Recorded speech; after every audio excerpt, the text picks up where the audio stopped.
Welcome Wargamers to my first video in my coverage of the Dawnbringers campaign series.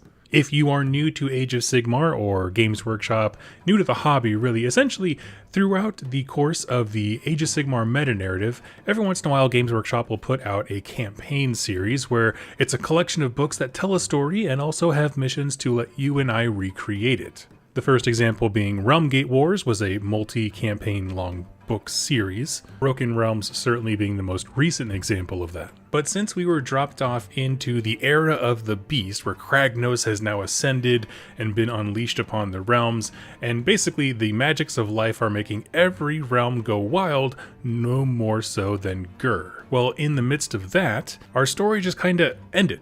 Like, the book Dominion came out and introduced this new setting, and then things didn't really progress forward through it. And this book begins to change that, not necessarily by pushing events forward chronologically, but by repositioning the action to a different front that is no less exciting and happening, could be just about simultaneously, if not long after the events of the Broken Realms series. So if you haven't listened to that, please go check out my playlist. I have a full week of lore coverage for each video, or for each book in that series.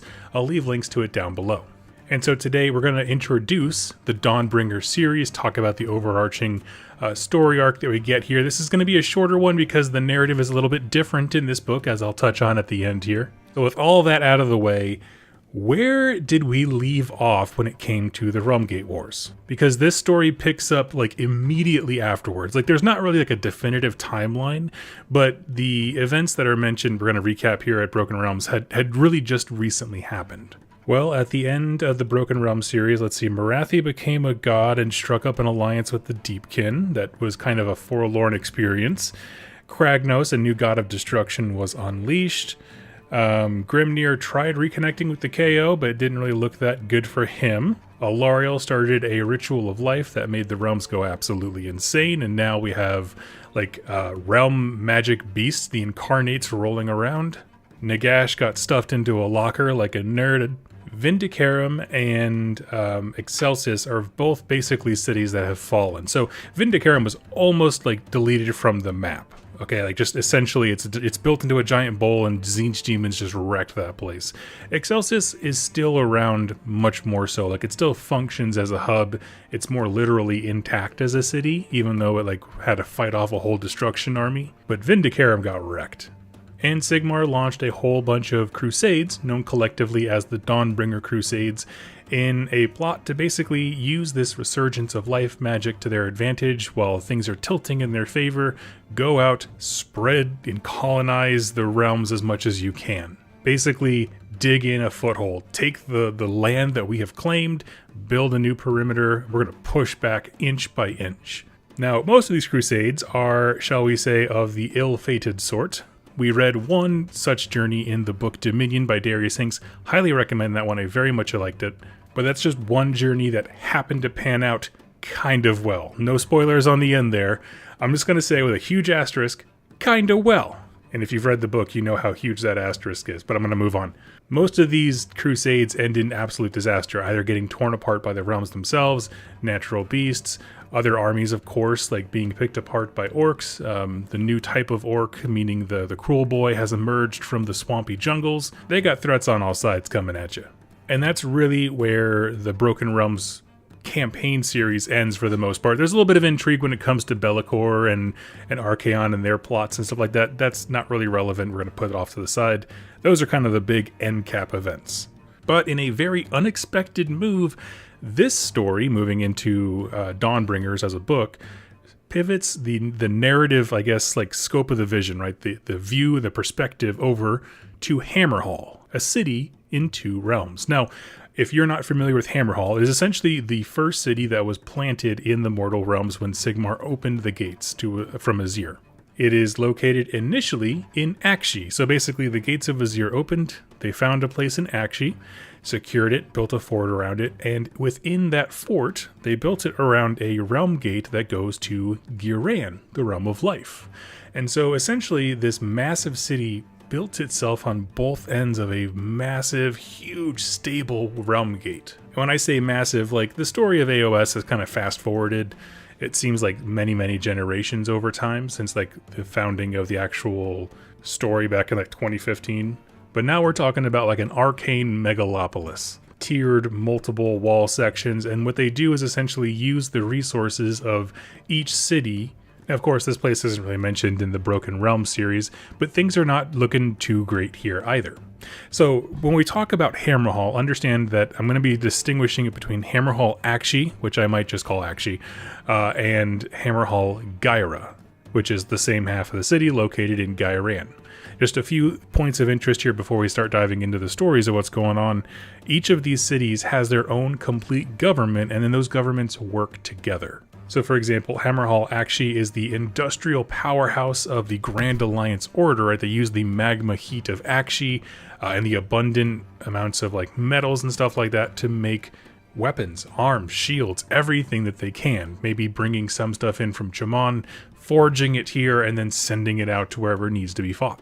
Whereas Ghyran tends to be the breadbasket, providing all of the food and, most importantly, Aqua Gyranis, the magical realm water of Ghyran that like is super crazy. We'll talk about what it does for people here in another video, but it's a very interesting kind of plot device, and these two cities work in tandem to make sure other bastions of order have everything they need.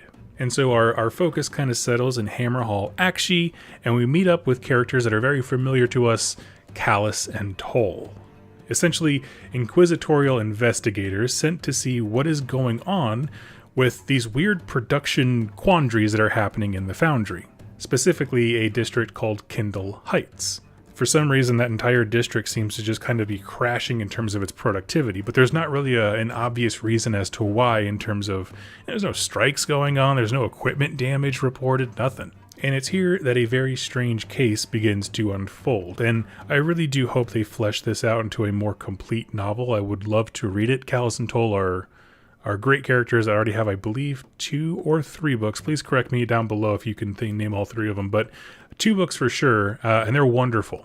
But anyway, as Callus and Toll are investigating what's going on, they're noticing that a strange wave of apathy and despondency to the point of death is sweeping over this entire district. And I kind of get the image, if you've seen the movie Firefly, of they put this toxin in the air and some people, it made them feral monsters and the other ones just sat there and died. It kind of seems like that. They just became morose, sad, despondent, and just kind of sat down and just could not get up. And at first they're looking at this okay, so it's a worker revolt, right? If nothing's going on and everyone's just kind of sitting, that's not really a crime. And then they started to notice that whatever was going on seemed to be infectious. So people started looking ill, and then they would just sit down, be sad, and not move. And if anyone came near them, they would do the same. So it's what is this disease of apathy?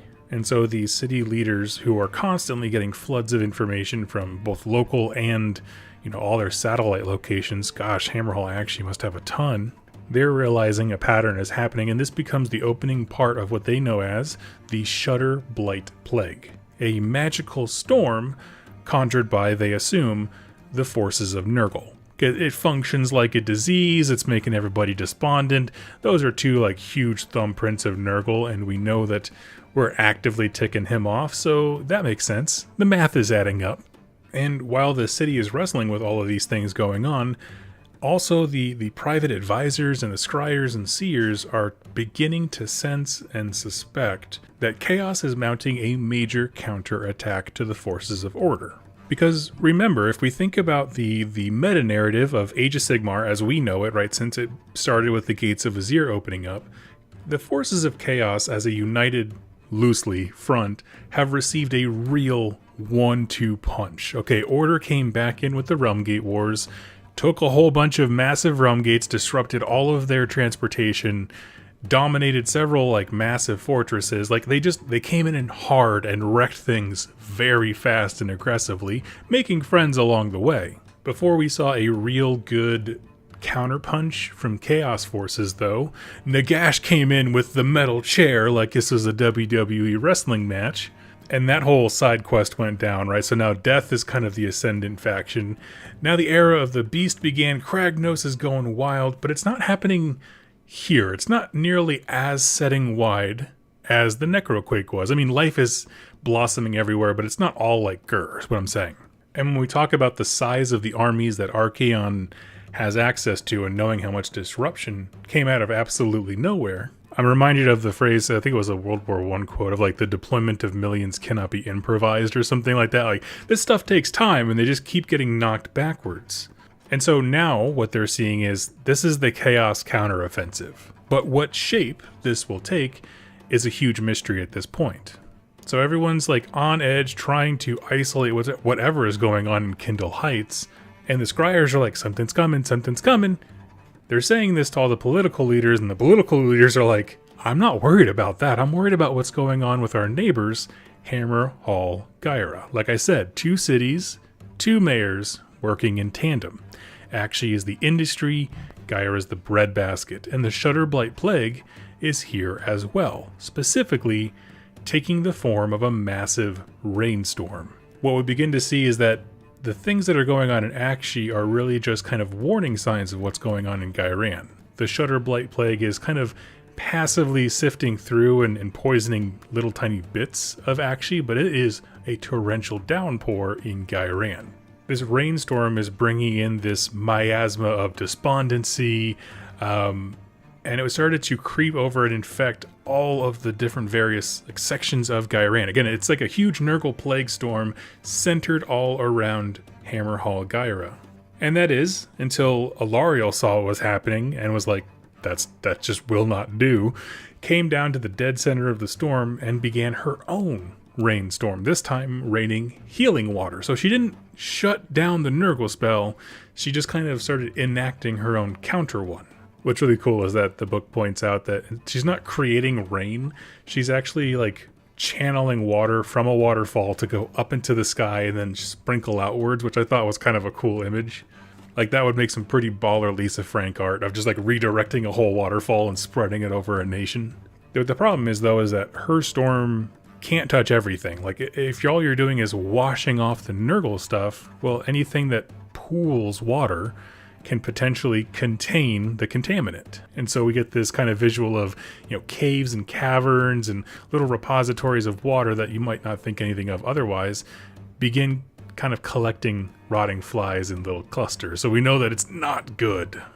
And while the leaders of Ghyran are dealing with this, the whole rainstorm, right, and they're just kind of getting back on their feet now that Alarielle's turned her faucet on, they're getting weird reports from all over. So just like Aqshy, Ghyran has Dawnbringer satellite cities that have gone out and tried to establish posts of their own. Well, up in the north, they're just getting these very odd reports. One of the cities up there, some traders came to it, were looking around and found the entire city's inhabitants dead, butchered, and half eaten. And there was a note with the name Sir Jerian scribbled out. In fact, all around the border cities of Ghyran, cities were going out. Not quite like this one. This was like a massacre of some kind, but these cities started to basically stop reporting in. Now, Aqshy's attack was not nearly as in your face, right? They were just catching some residual stuff that was going on at this point. The action is in Ghyran, and so the leaders there kind of start to worry about what's going on, and they send out missives to all of the other existing satellite cities of Ghyran and Hammerhal Ghyran, come back. Basically, all available soldiers, we need you to just withdraw. You can leave your stuff there. If it gets destroyed, it gets destroyed. Come back here. We need to refortify. Almost like saying we've overplayed our hand and we can't defend all of this. Stormcast are there for sure, but they are a limited force relative to how many hordes of chaos exist. Decisions were made of we're going to send missives to some places and not others, essentially leaving some to die to have them act sort of as a holding measure so that other cities had time to evacuate. A rearguard action, that's what I was trying to think of. And these incredibly difficult decisions were made by the governor of Hammerhal Ghyra herself, a woman named Lady Nadian Greenspur, the matriarch of Ghyranis, which is the coolest name in all of Warhammer, by the way. And she herself fell into a deep depression. Because at this point, the blossoming that was supposed to happen has utterly and completely sputtered. But the problem is, the missives and the mandates that the Sigmar Church are putting out are now beginning to conflict with what the city leaders are seeing. Meaning, the city leaders are like, oh, we expanded our borders too fast. Okay, we need to fall back, reconsolidate, and we'll do it again. Kind of a thing. It's a very common sense thing, but the church is there saying, no, we have a mandate, right? We have a Sigmar manifest destiny. We got to get out there, dude. We got to and they just keep pushing crusades, just sending them out en masse. Some of them are getting bigger. They're realizing that more, I guess, armored convoys and that kind of stuff are going to work better in terms of having more military presence.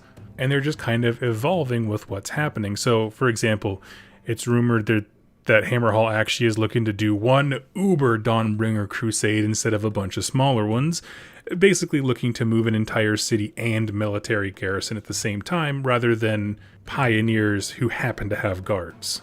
Now that's actually where I'm going to end this video, just kind of setting the stage for what's happening. Like I said, it fits firmly in the timeline, meaning it's after the events of Broken Realms, but it had to have been recent because the way that some of the characters were referring to the events of Broken Realms, it seemed very recent. As I said before, I do hope there is a Callous and Told novel. They're wonderful when it comes to finding the little stories of intrigue within the mortal realms. So if you have a favorite one, please leave it in the comments down below to help some new readers out and discover these guys. And the reason I chose to pause it here is because the way the book is laid out is we start with the limited perspective when it comes to Hammerhal, meaning these are the things that the people within the city are looking out and seeing. Hammerhal actually is doing fine other than this one industrial quarter having a weird kind of plague, but we can isolate that.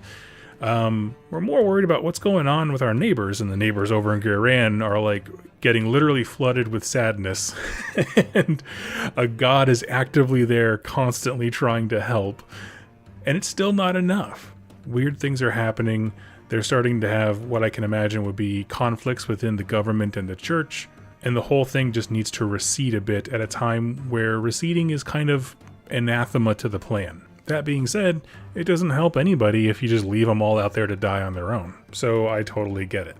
Now, this series is unlike the others because the Broken Realms books, I felt, told a much more linear narrative, meaning they had characters in each book, introduced some characters, brought them all into a plot, and then kind of resolved them, if not by the end of that book, then by the end of the series. Where they are, how they are, such on, and so on. This, however, feels more like the first in a siege campaign book. They're setting us up for one epic battle around Hammerhal, which is great because Hammerhal is the biggest producer of Dawnbringer crusades, collectively from the two realms. And they're an epicenter, like I said, of industry and food and production and shipping and all these kinds of things. We're going to get into the stories on both ends. So rather than having each book have its own fluid narrative, this specific one, Dawnbringers 1, tells two stories. One story happening in Ghyra, the other in Aqshy, and so videos 2 and 3 in this series are going to be those stories respectively. And then I'm going to do a follow-up video 4 that kind of condenses some of the lore tidbits that give us clues about the future into one video, wrapping it all up and kind of giving us some space to theory craft what's going on further in the series. So friends, thank you so much for being patient with me. I've been moving. I'm actually, this is scheduled correctly, moving right now into my new home. So thank you so much for your patience with me, and hopefully this series goes as well as I hope it will. Thank you all so much for hanging out and watching, and I'll catch you next time. Happy wargaming. Welcome Wargamers to the second video in my Dawnbringers series, specifically Book 1, covering the assault that's about to happen on this city of Hammerhal. And when I say city, I mean city with a little plural thing next to it because we're talking about Hammerhal. Aqshy and Ghyra rather, are both being attacked simultaneously, but the way that this book is laid out, we tackle these stories one at a time, and that is exactly how I'm going to handle it. So in today's video, we're going to talk all about the assault that is happening on Hammerhal Ghyra. It is certainly the most thrilling plot thread that we left off with yesterday in terms of its urgency, and so it's exactly where I wanted to dive in first. Let's move our story back to the forests of Ghyra. If you'll remember, the Shudder Blight Plague is a huge rainstorm that is going on over Hammerhal Ghyra. It brings despondency and apathy to the point of people just sitting down and letting themselves die. To combat this, Alariel came in screaming by bringing her own waterfall, basically redirected a waterfall on top of the city in rain sprinkler mode, I guess. because she has that shower head setting and starts washing away all of the contaminant. So she doesn't shut down the Nurgle spell, right? She doesn't like roll to unbind it or whatever. She instead just casts something else. And so as our perspective shifts to Ghyran, we begin to notice that yes, indeed, the Shudder Blight Plague is being done by Nurgle. Of course, that was kind of what the cities assumed. Specifically, though, it's being conducted by a group of Harbingers of Decay. These are premier Nurgle champions, and their lore is kind of steeped in myth of like, on the 7th month of the 7th day of the 7th year, we bring a baby, and sometimes they'll have a birthmark on him, and then a different harbinger of decay will come and take the child, you know, and like into the woods, and then they grow up to be a harbinger of decay. Basically, they're essentially like battle wizards for Nurgle that act as sort of loci for his pestilence.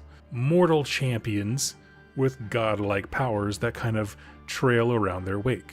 And our story essentially shows these same events from their side, which I really do enjoy. And we learned that, you know, even though our perspective as readers has pivoted to Shyish and then Gur all over the place, the war in Ghyran never stopped. The whole war of life that started in the Age of Myth has never ceased. The Sylvaneth are always losing ground, Nurgle always pushing. You know, they've had much more back and forth since Alariel's come back, carved out a lot of territory, but the fight never stopped. But at some point, a Varengard from Archaon, the Ever-Chosen, comes over to this group of Harbingers of Decay, like their order or society, however they organize, and basically says, call every single Harbinger that you have to me ASAP. Okay, so the call goes out, brings in as much as they can to their base, and he essentially puts together a plan. And he has the authority to direct these Harbingers because he is a Varengard. He's a champion and emissary of Archaon, the Ever-Chosen, carries his seal so he can command Nurgle forces. And what he essentially does is sends out the Harbingers to lap the entire city. They go every direction. So the entire city, Hammerhal, Ghyra, as massive as it is encircled by multiple medium-sized warbands, we'll say, that are not trying to be obvious. They're trying to be a little bit subtle, which is not Nurgle's thing. And so the plan is essentially you surround their perimeter, come in from different directions, and they're going to use each town that they approach as this perimeter, as the net closes, right? Every town that a warband comes into contact with, we're going to burn it and use it as a ritual point to enhance the Shudder Blight storm. So the storm is getting more intense as they are raising villages and the net is closing. So it's like this bullseye is intensifying, like focusing like a laser beam until it's right on top of Hammerhal Ghyran, which is a really good plan. Because the idea is it culminates in an uber ritual that uses the city itself, Hammerhal Ghyra, as a ritual point to unleash Nurgle demons into the realm and just make the city absolutely undefendable. And so, like we said, this preliminary part begins with the Shudder Blight Plague, a subtle way for Nurgle to shut down operations, right? He's not making a big scene, it's just the industry is slowing down. The guards are a bit more lax. Almost like, and this is kind of the best way I can describe it, is it's like turning the alarm off, right? If you've ever seen those old medieval videos, if you could like run up in your Mordheim mission and cut the rope of a bell that was supposed to ring and alarm everybody, they're hosed.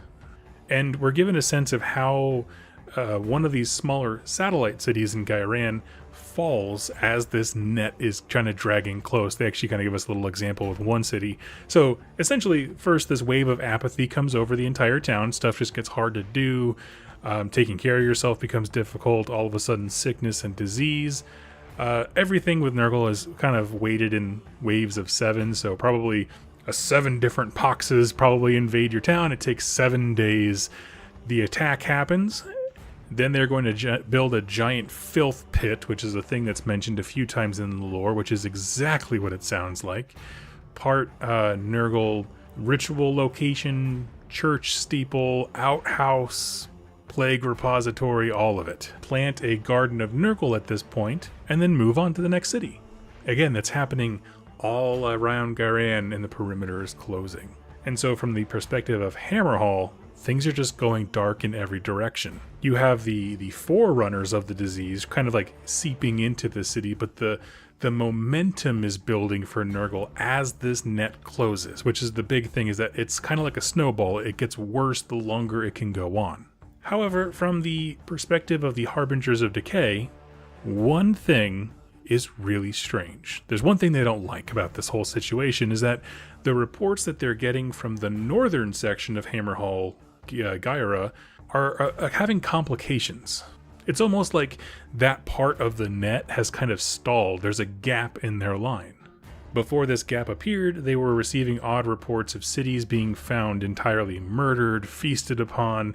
Same reports that we saw from Hammerhal, Ghyra in the last video, of like some name Sir Jerian scribbled into the walls. So it doesn't, I mean, something seems to be slowing down the magicalness of this plague storm, but the Nurgle armies just keep walking up and finding already dead towns. So that's really strange. And then a second complication to the Varangard's grand plan for Ghyra comes in, and that is Alarielle herself. She began her own rainstorm at this point, and what's known as the Duel of the Rains begins. Now remember, this is helping kind of like hold off the dam, if you will, of Nurgle infestation, but Alarielle's spell isn't enough to like counteract all of this. It doesn't shut it down, it just kind of puts a band-aid on the situation. But is enough of a threat to the plan going smoothly that the Harbingers of Decay and the Varangard who are there with them decided, we need more muscle. And so they called out two very particular heroes of Nurgle. Again, we're in Ghyra. These are easily accessible and highly motivated.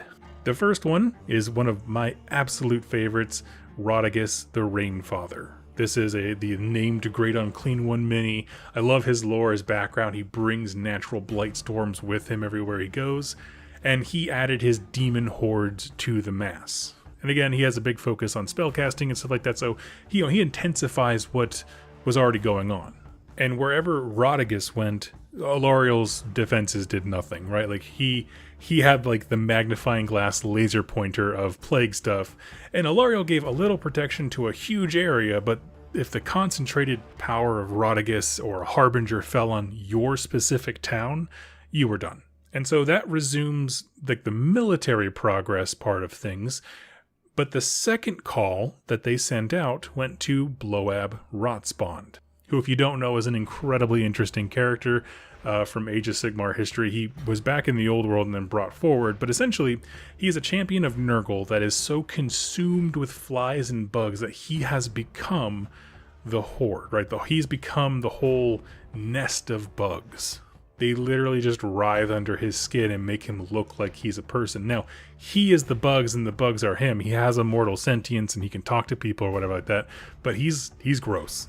He's a cool dude. And basically, they asked him to use his abilities. Hey, you're a bug guy. Talk to the bugs and see what's happening up north. Because not only are they trying to deal with the military setbacks, but they're also trying to investigate what happened up north. Like, before Alarielle came in and put us on a side quest, something else was already going on. Figure out what that was. So, one of the Heralds of Decay goes out with a battle force named Folgoth the Miser, and they sent him out to go see some more pestilence and plagues and figure out what's going on up north, along with the information that we're getting from Bloab. And Folgoth has an idea. So he goes to a city that is on the northern edge of where all these weird things are happening. He finds a small city of Sigmar, like Dawnbringer Crusade had established a little outpost. He takes the place, kills all of them very, very quickly. Like, forget the plagues. Kill everybody very fast. Resets it up to make it look like it's all perfectly normal and uses it as a trap. It's like, we're going to figure out what was going on. What came and killed all these people? And then we're going to kill it. And so they keep the fires going all night. They're just sitting, waiting, and listening. And it's not until dawn that stuff gets weird. While the last little clinging shadows of dawn were still covering them, an army begins to move towards the town. And from a distance, the Nurgle guys are looking at these, and they're in these nice, tight, rigid formations. They're perceived as ranks of men-at-arms and these big royal knights. And as they begin to walk out of this kind of depression in the earth and into the sunlight, again, as the sun is rising, the sunlight is revealing the darkness, it becomes clear these were flesh eater courts. Them boys who are all lined up are really gross. Those things that you thought were knights weren't people sitting on top of a horse, that was just a gnarly looking tall guy. Which is a threat that the Nurgle forces were certainly not expecting. Like, they were like, oh, okay, this is totally random. But in the flesh eater courts, from their perspective, of course they see themselves as royal knights. If you're not familiar with that faction, go check out my flesh eater court series. I adore that faction. But essentially, they perceive themselves as holy knights and warriors who, like, stepped out of medieval times, and they perceive the Nurgle guys as being the invader, which, of course, they are, but they wouldn't know the difference. All they see is the Nurgle boys as trying to colonize a land that did not belong to them. And so the two engage in battle, and I will say the fight scene here is pretty epic. You have, like, crypt flayers just hurling themselves and tackling blight drone riders. At one point, the Harbinger of Decay sends out, like, a literally blaster of despair. Like, he puts his arms up and, like, I just imagine, like, a green storm just, like, exploding out from his hands. And it is so strong that it momentarily breaks many of the Flesh Eater courts from their delusion. Meaning whatever psychic grasp the vampire in charge has over them flickered for a second. So some of them just looked at, like, the mid-fight were just like, what am I doing to myself? And then just got murdered because they paused for a minute. Some of them just sat down and just let themselves die because they were like, oh, I don't want to be on either side of this fight. Which is just such an interesting thing. It's one of those things you don't think about, is how, if you can just give someone momentary perspective, how disorienting that is for a Flesh Eater Court's army. What an interesting weapon. And I was reading that, I was like, oh man, that was really freaking cool. This couldn't get any better. And then the Flesh Eater Court leader does the exact same thing. The way that I would describe this in game terms is that they took turns using their once per game artifacts, is how I would literally write that, because the Flesh Eater Court guy has like a little gem on his necklace or whatever. He snaps it off, holds it up, and this essentially puts out a blast of necromantic magic. Again, it's like these dueling powers, what is saturating the battlefield. I don't know if they both took the same universal item upgrade on the list or what, but now it's reflected back at them. This blasts the delusion of the Flesh Eater Courts back onto the Maggotkin. So everybody is getting a taste of everybody's medicine. Like, for a split second, imagine you're a Maggotkin guy and you're seeing a little creepy, gnarly looking ghoul in front of you. You swing the axe down, and then for the briefest moment, because someone behind you let off this bomb, he looks like a man-at-arms. He looks royal, and you're like, am I the bad guy? Why am I attacking him? Which I just, again, love the idea of that. It was kind of funny to see them use each other's items though back to back. It was a humorous thing. It was definitely a I'm gonna use Finest Hour. Oh yeah, well, you didn't kill me. I'm gonna use Finest Hour. But one thing that becomes apparent as the Flesh Eater Court power, whatever item he has, blasts away like the hold that Nurgle has on the battlefield, it also reveals that this is what's pushing away the Shudder Blight Plague. So now the Harbinger knows. And honestly, this is more of a scouting party because they just needed to figure out what was happening. Now the Harbinger has what he came to figure out. He knows what causes the delay. And so Folgoth, seeing what is going on, like his guys are not doing good. The whole section of this book is just called Despair and Delusion, which sounds like a rough folks with these combos. You know, they're not doing good. So he decides to just bounce. Folgoth does the mental math, and he just tears out of there, concedes full victory points, ducks out, because the point of this battle is already decided. They're going to lose, the Nurgle guys. How long it takes, I don't know. They brought a scouting party against a full army, but they got what they came for, minor victory. Now, it's important to remember that from this storytelling that we've been talking about today, this is mostly from the Nurgle army perspective, but if we're looking at it from the lens of what's happening from Hammerhal, Ghyra, they're looking at this and just seeing weird things happening everywhere around them. There's a break in the supernatural plague storm to the north, so maybe that area is more secure, but also cities are going silent there. The most important thing, though, that the fight between the Flesh Eater Courts and the Maggotkin provides is time, right? All the distractions that the Flesh Eater Courts army is causing, Sir Jarian, is slowing down the Nurgle plans, and they're already not fast boys to begin with. This gives Hammerhal Ghyra time to reinforce. They get some Hallowed Knights sent in there, some reinforcements. Again, they put the call out for all of their citizens to come back from their satellite cities, so Some are being left to be destroyed, others are pulling in and refortifying, and we're setting ourselves up for quite a siege. And so let's end this video talking about why is this cool, the story half segment that happens in Hammerhal, Ghyra. I adore campaign books for this reason. I love when there's a sequence of games that are meant to like set up a huge attacker-defender battle. I'm a sucker for attacker-defender stuff, just because I like the idea of like heroic last stands and just outlast each other, that kind of thing. It's really cool, and we get such little information about the cities of Sigmar, like the literal cities. I'm really hoping in the next segments of this series that they'll bring out maps of Aqshy, maps of Ghyra, that kind of stuff, not only for us, but also for the role-playing benefits of things like Soulbound, which is the role-playing game that these guys do. And what we kind of touched on in the last video is that we're looking at the setup for a counterpunch, right? There's a plan, there's some setbacks, and we enlisted more help. That's really what happened on the Ghyra front. The one thing I'll say though is that this is a lot of preparation for not a lot of action. Like the battles are cool, the net's coming close, and the anticipation is building. I really would have loved to see them like at least move to assault on Hammerhal, but I'll just have to wait. But it does make me exceptionally excited for what's coming out. Now I'm going to do a dedicated video for each of the heroes. Like they have like a lore page for the Harbinger of Decay, all of the new heroes that they brought out with this series. But honestly, it's just fluff text and there's not a lot of information there. Honestly, there's really not a lot of new anything about any of them. But this is clearly a book that's meant to introduce the mercenary system, and that's fine. The lines are being drawn, the forces are set. I suspect that the Flesh Eater Courts will be hired by the forces of Order to help fight Nurgle. This is again my theory crafting, my suspicion. Nurgle will likely get some other kind of thing to help them. Maybe, I don't know, throw a character out for Beast of Chaos or Skaven. They'll get some help and we'll just keep adding more armies like that. Which, as long as the stories are compelling, I'm super into. Let me know your thoughts, where you'd like to see the story go down below. I will follow up with you there. Thank you so much for watching, listening, and I'll catch you in my next Age of Sigmar lore video. Happy wargaming.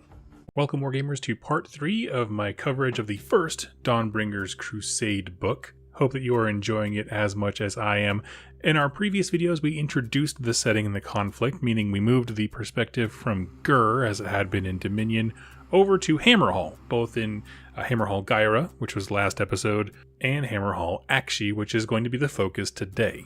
Both halves of the city are being dramatically assaulted by the forces of chaos and destruction and death, and so there's a lot going on for this poor folks, and we're going to get into it. So in our last video, remember, Ghyran was priming for an assault. The Shutterblight storm that was saturating the city had partially leaked into Aqshy, and so from their perspective, one district, I think it was Kindle Heights, kind of became melancholy, and it seemed infectious, but they were kind of managing. And so now our perspective is going to shift from the horrors that are slowly assailing Hammerhal Ghyra to what is going on in Hammerhal Aqshy. There's actually, I want to slip this in here, there's a bit of cool like transitional dialogue as the perspective shifts from Ghyra to Aqshy, where it's like, it just kind of gives you the sense of there's war bands and mercenaries all over the place, that there's, you know, Grot selling their souls and the Flesh Eater Courts hiring themselves out. It was just, I mean, obviously a narrative push for like, look, these forces are all over the place as they're trying to sell the mercenary packs or whatever. It was just funny. It was well done. I thought it was cool. But then our camera settles back on Hammerhal, but in Aqshy, like I said before. Now remember, there are Heralds of Decay here too, because Nurgle is everywhere, and there is an outbreak of the Shutterblight Plague in the Foundry District, which is really important because it's choking progress. So we have to act with some sense of dramatic irony that we don't know what's happening over in Ghyran, and just kind of see this from the perspective of the Hammerhal Aqshy leaders. All they know is sickness came into one of their foundry districts and it started to bottleneck progress. This is the manufacturing epicenter of the mortal realms. They are doing all kinds of stuff, not just making weapons, but just any kind of material needed for these Dawnbringer Crusades. So to have a whole district go cold in terms of like using their forges is unacceptable. And it puts them in a bad way. What they're noticing though, as they're studying this outbreak and trying to understand it before just barging in, is that this cloud, whatever it is, it almost seemed sentient, almost like it was remote controlled. And they know this from the witch hunter reports from the area. We talked about Callus and Toll were introduced in sort of like a little sidebar thing. And yeah, their reports are whatever this like miasma is, first it targeted Kindle Heights, but it spread to other foundry districts, and then it moved into the barracks. Like, it's a very targeted path of where it's going. And as it's doing that, the effects are pretty strange. The same stuff we talked about in the previous videos. There's the same depression, despondency, apathy, to the point where people would just sit and just be immovable and they would just die. Again, like silently turning off the alarm before the attack. Sometimes leaders would bar themselves up in their rooms and they would end up being found murdered by nobody. Like, they wanted to isolate themselves so they could come up with their plans, put it all together, and in that isolation somehow they got murdered. No idea what's going on. Again, mysteries aplenty happening in Aqshy is what I'm getting at. The seeds of panic are being sown because no place is safe. Where we work, the forges, and how we provide for our families is all messed up. The place we get our food from, all of Ghyra stuff might be tainted, we don't know. Now our professional soldiers are beginning to start falling ill and then just failing as a system. Maybe some of the leaders are being assassinated. We have no idea. Like, there's just so many things that are going on at once that you're like, how can anyone keep sane? And so panic kind of begins to squeeze the city. And there hasn't even been an actual enemy yet. So what do the people of Hammerhal, Aqshy, do given a similar circumstance to their neighbors in Hammerhal, Ghyra? So people in Aqshy, they don't have some magical goddess to come swoop in and redirect a waterfall into a rainstorm. The Stormcast Eternals are hesitant to even like let people bring water from Hammerhal, Ghyra into Aqshy, because it's like not a controlled substance, but it's a highly monitored thing. It's a very precious material. So you're stuck in the realm of fire, and you need a way to motivate people because everyone is kind of fallen into dreariness. You need to shield them spiritually or magically from this Shudder Blight plague, and so their answer was faith. More specifically, a fiery, zealous kind of faith that burns away impurity. And so it started in the foundry districts, straight to the epicenter. Priests rolled up and they started building these colossal pyres, these fire pits, effigies, I guess you could say as well, stoking the flames up and just commanding everybody with sermons and shouts and orders, get back to work. And sermons are being preached, faith and zeal and devotion are being stoked back into these warriors. There's something about like the faith and belief aspect that allows mortals in the Age of Sigmar setting to overcome things, to fight off the forces of chaos, the corruption of it. One leader within the cities of Sigmar named Zanta Floria, Archmage of the College of Magic, which would be a massively popular figure, they come in and starting all of these fires. Like, they're trying to actively work on this. The people who are in the College of Magic are like, we need to get everyone super angry for church. That's how we're going to fix this problem, which is a pretty gnarly solution. And all of that was unsanctioned. There's like, we understand how to fight this, but it's not something that is like technically approved. So I'm just going to go down there and start a bunch of fires in these fire pits and get everyone motivated to work. But this also kind of began a small escalation. So when the priest came in, initially there was success, like, oh, the fires of faith are burning away the miasma, it's purifying the area. But then things started to escalate. It started with, lighting torches and rituals of zealots walking up and down the streets, trying to purify things, burning all the items and the animals that had a whiff of chaos. But soon that zealous nature of things kind of spilled out of control. Business owners began spreading rumors to take out rivals, politicians being executed for perceived sins. Like, the religious fervor gripped everything, not just the disease. Which seems like a momentous issue for leaders of any kind of civic structure to have to deal with.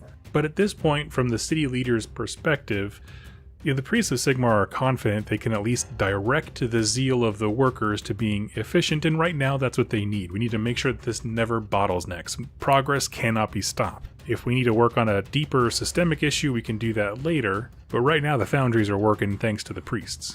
It's just not a good look for anybody when all of these religious fires are being lit all across the city and you become much more puritanical. It makes everybody very uneasy. And it's at this point, when tensions are exceptionally high, that a band of fire slayers walks up to the gates of Hammerhal Aqshy. Now, this is a good thing. Fire Slayers are friends of the forces of order, or at least very willing to be hired by them, so, it's not an obvious sign of aggression here.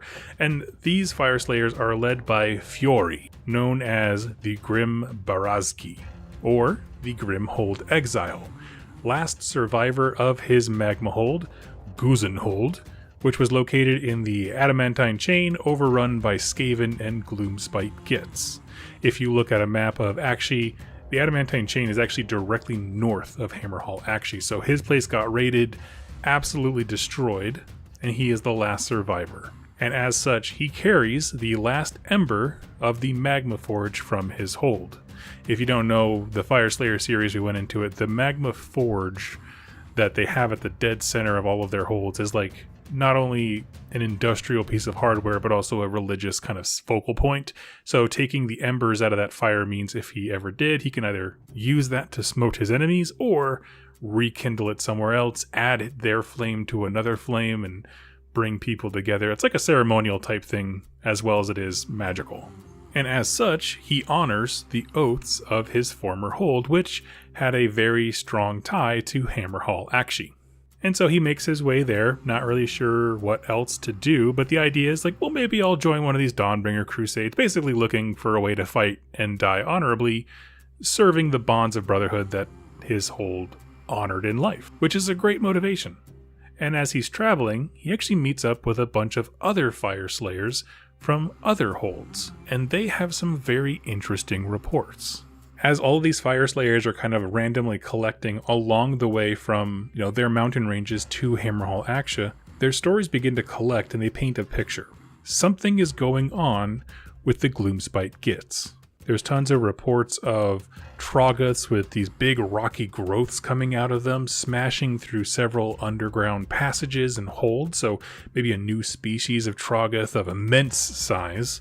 There were even reports of a creature with a strange portal on its back, which we've seen a few iterations of in Age of Sigmar, and basically saying something's going on with the Gits because they just have these massive sweeping armies with strength from trogoths that we've never seen before. Like they have a new weapon, whatever it is.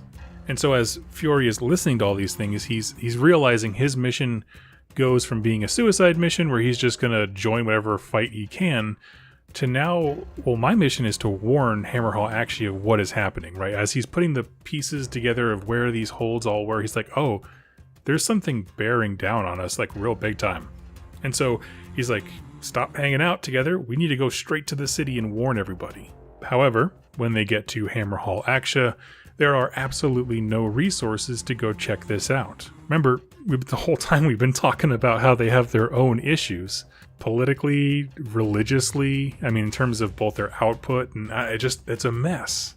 And so these Dwarden that came to warn them are essentially quarantined to a part of the city, and they're just told, just sit there and wait until we can spare time to see you. And so they're sitting there, they've lost everything, they tried to warn people, but they aren't being listened to. And not only they're not being listened to, but the church is actively suppressing bad news. Like if anyone talks about a second age of chaos or doom coming, they're just dead. And so these Fire Slayers are very cranky about all this. And really, our story kind of presses pause there for a moment at the scene of Fiori and the Fire Slayers just not sure of what to do now that they can't warn the city of what's coming.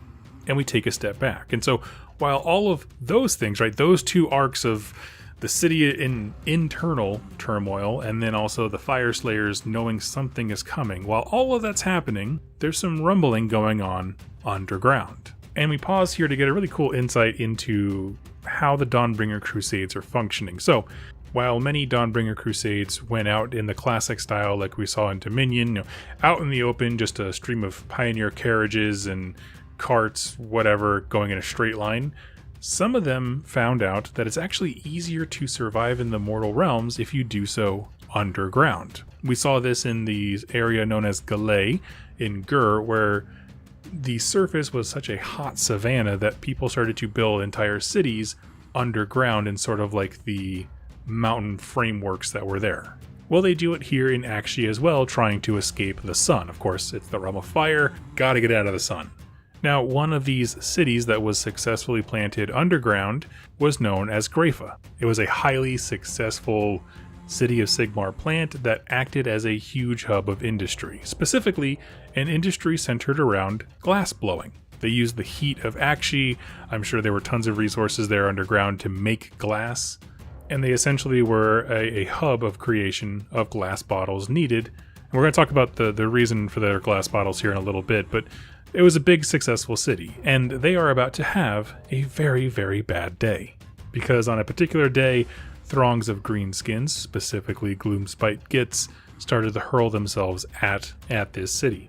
Now, if you know grots, meaning the goblins, they are obsessed with bottles. They are obsessed with bottles because they cannot make them on their own. But at the same time, all of their leaders, all the wizards, everybody, they want all the bottles that they can get because they want to be able to hold and, transport potions and poisons, which they use in great numbers. So this seems like a no-brainer target, right? You have a city whose main output or whatever, export, is glass bottles, and a faction who is always hungry for them. Now, these particular grots are led by a hero named Braggot and his group known as the Rabble Rouses. Think of this as a pack of very powerful grots that go from place to place and doing exactly what it sounds like. They just stir up trouble. They get everybody all riled up for a fight. They take them to a fight, and whoever wants to come can just keep rolling with them, or they'll just move along. And Braggot's interesting because he has a whole bunch of boasts that he makes as he comes and stirs up the pot from each Gloomspite hold. Essentially, he says, I saw a Trogoth that was so big it dwarfed mountains, right? Something so big that it hasn't been seen since the Age of Chaos. And most of the, other creatures around him, all the other grots are like, oh, that's such bull. You never saw that, whatever. However, some of the wiser leaders, right? Some of those shaman are looking at him going, well, I don't know if I believe him because he seems like a liar, but if his story is true, he is leading a life that would make sense. Like, Braggot claims that he woke this Trogoth up and then, is constantly running away from it because it wants to kill him for doing so. It's like, well, he is running, and he has been running in, a straight line, and everything behind him kind of goes dark, so they're kind of leaving it open, right? The smarter ones are like, there might be something to this guy. But anyway, that's just his little side quest here. Braggot leads the Rabble Rouses and this small, tribe of Mugen Clan grots, points them at Ghyra, the glass blowers, and they just sweep the place real easily. We're not really given any details onto that battle. I'd kind of love to see it. I'd love a defensive mission where you're trying to protect cargo boxes full of glass bottles from grots. That'd be fun. But that battle is a footnote, right? They're sweeping up the dead, collecting all the things, the trinkets and the shiny stuff that they can find. But some of those leaders of the Gloomspite gits are looking around. They're kind of just taking it in. They see the big crates full of glass, they see carts, and they see a track. And all of a sudden, those little hamsters inside their brains start turning the wheels as hard as they possibly can, and they realize, oh, wait, these guys just make bottles. Where do they send them? Wherever they send them has to have way more bottles. If they have a whole place that just makes bottles, they probably have other places that make more bottles. And so the idea is they realize, oh, there's a bigger fight that we can do. This could just be the beginning. And so without wasting a whole lot of time, the Gloomspite Git's army runs up this mineway. And wouldn't you know it, this mine goes up under a long, many miles long tunnel directly into the guts of Hammerhal, Aqshy. Again, this was just like an outsourced industrial center. They made glass bottles and then shipped them directly up. And so they have accidentally cut it right into the liver of the forces of order. Archaon couldn't do it, the Glotkin couldn't do it, whole armies of demons couldn't do it, but it took these little Nimrods, Mr. Magooing their way, chasing glass bottles to penetrate the mighty defenses of order. I love that. And so this is where our story reconnects with where we paused it before, with the Fire Slayers, not being able to warn people. Because now they hear explosions detonating in certain districts of Hammerhal, Aqshy. The Gits are pouring up from the industrial works, but in a different section to what was going on before. So now one section is wreathed in miasma of sadness and faith and fury, and this other one is exploding with giggling laughter and cackles of little tiny goblins. The Fire Slayers, who were just chilling seconds ago, are asked to go help, and while some of them are like, why would I help them? I wanted to give them a warning, and now the warning is irrelevant. Our hero Fiori honors the bonds that his hold had with Hammerhal Aqshy, and says like, no, get up, we're gonna go fight. We're gonna go fight some grots because that's what we do. And so they go into one of these districts that's under assault. I'm assuming it's the district that had like the mine tunnel lead up and out, but it is absolute disaster because these huge kilns and refineries and supply depots and warehouses and forges, they're all burning up, absolutely destroyed by the Gloomspite gets and the fires that they are starting. Now, one thing I really like is that as Fiori brings, he's kind of leading the defenses. There are other Free Guild soldiers there fighting to put out the fire and stuff as well, but he's leading the Fire Slayers. He walks up and he's kind of doing the mental math. And he's like, this fire is so intense that it's going to kill all of these Gloomspite gets or force them to retreat down the tunnel. The battle is already won. The problem is, a lot of this machinery is nearly irreplaceable. And so the defenders are now trying to get them out of there and control the fires before those things are destroyed, which I appreciated. I appreciated doing that mental math of like, we are going to win, it's just we need to win by this is the margin. And so while a whole bunch of defenders move in, the excessive heat from all of these forges and refineries all going up, the only characters that can withstand the heat are the Fire Slayers themselves. I mean, these guys like hopscotch through magma.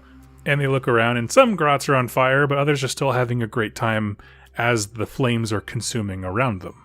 There's a moment where Fiori spots Braggot across the battlefield, and they both look at each other, and they're like, yeah, and they just start walking, like straight lines towards one another, like, we're going to finish this. Fiori knows if you take out the leader, the grots will scramble, and Braggot knows, I don't like dwarves. That's all he needs to know.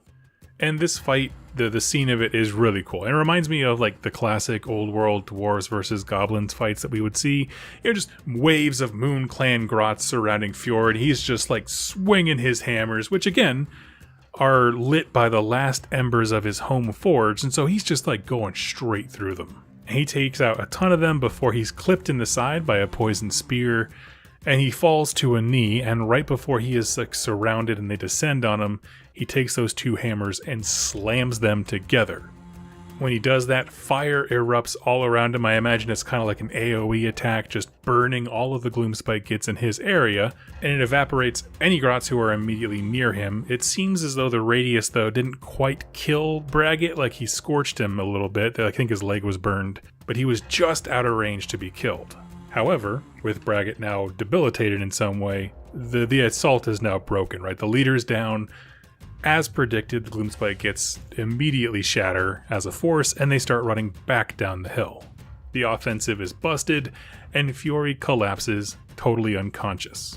We lose Braggot in the shuffle, and the Gloomspite gets are in full retreat. And although they had a great time, it seems as though they have clearly misguessed how big this city would be. They knew the tunnel was going somewhere, but they didn't know what the target was at the end. But we are given confirmation that Fiori's actions did save some of the more necessary equipment. The city was knocked down several pegs, but it was not truly like brought to a halt. And I think that's a great place to pause and talk about why is this story so cool? Well, one of the things I like is that this is happening at the same time as the events in our last video. And after this, I'm going to do a video that kind of recaps like the endpoints of all the characters, Fiori, and all those kinds of things, and kind of set up the narrative leads for the next book. But let's stick with the conflict here in Hammerhal actually as far as this segment goes. First off, Troggoths. Okay? They like do not show up in this book, and yet they are being set up as an integral part of the campaign. Colossal Troggoths have been, reported by the Fire Slayer refugees. Braggot talks about rousing one of them that hasn't been seen since the Age of the Age of Myth, and he is actively running from them, so he claims. So I like the idea that amidst all the destruction that we're reading about, there's like this undertone of like something bigger is coming on the horizon, but it is vague. Also, something I really liked here is that the book pointed out something specific regarding this industrial quarter that I wanted to touch on. And this is what I talked about earlier. The bottles that were made in Ghyra, the city that was destroyed by the Gits, those are being sent to Hammerhal Aqshy for a very precise reason. These are the measuring tools used for Aqua Gyranis. which is a substance I have a video about, but basically it's water that's imported all over the realms by the forces of order to use the power of life magic wherever they go. So when these bottle makers are destroyed, the bottling plant, so to speak, is in flames as well, and a shortage comes up right afterwards, and this is all in the middle of the most aggressive expansion effort that Sigmar has ever launched. And Aqua Ghyranis, of course, isn't just water, it's what makes agriculture possible in inhospitable areas. It can be used as currency and more. So by the total accident of the Gloomspite gets succeeding this major blow in bottle-making manufacturing, which is a weird thing, it destroys like a lot of the economic stability of one of the biggest cities in the Age of Sigmar, but also the sustainability of a lot of crusades going forward. And while I said before, Fiori's efforts saved enough of the sector to avoid total collapse, like things are not good. And I like this because it's a very understandable pressure. Like, sure, Aqua Ghyranis is a bit of a MacGuffin, but it is meaningful in the context of the narrative arc now. And I like that they show that. So friends, those are my thoughts on the Dawnbringers. This is my part 3 of the actions that went down in Hammerhal, Aqshy. I would love to hear your thoughts on them down below, please, and I will chat with you there. Thank you so much for watching and listening, and I'll catch you next time. Happy wargaming. Welcome, Wargamers, to the perfectly safe, what could go wrong, Mortal Realms, because today we are continuing the Dawnbringer series, and I am so excited to talk about this. It's an epic collection of campaign books for Age of Sigmar, much like we've seen with the Broken Realm series, where it's like a collection of sort of thinner, narrative-centric books that are really pushing the narrative forward and giving us great missions and new models and all kinds of stuff in support of it. I did a full video series on the last book. Admittedly, that one I felt, and I did review it at the end, it's a lot of stage setting rather than important, like, elements of plot going forward, but it is very relevant, and it was a lot of fun. I enjoyed some of the stories with the Fire Slayers in there, so go check that out. I have a link down below. But today, we are talking about Dawnbringer's Reign of the Brute.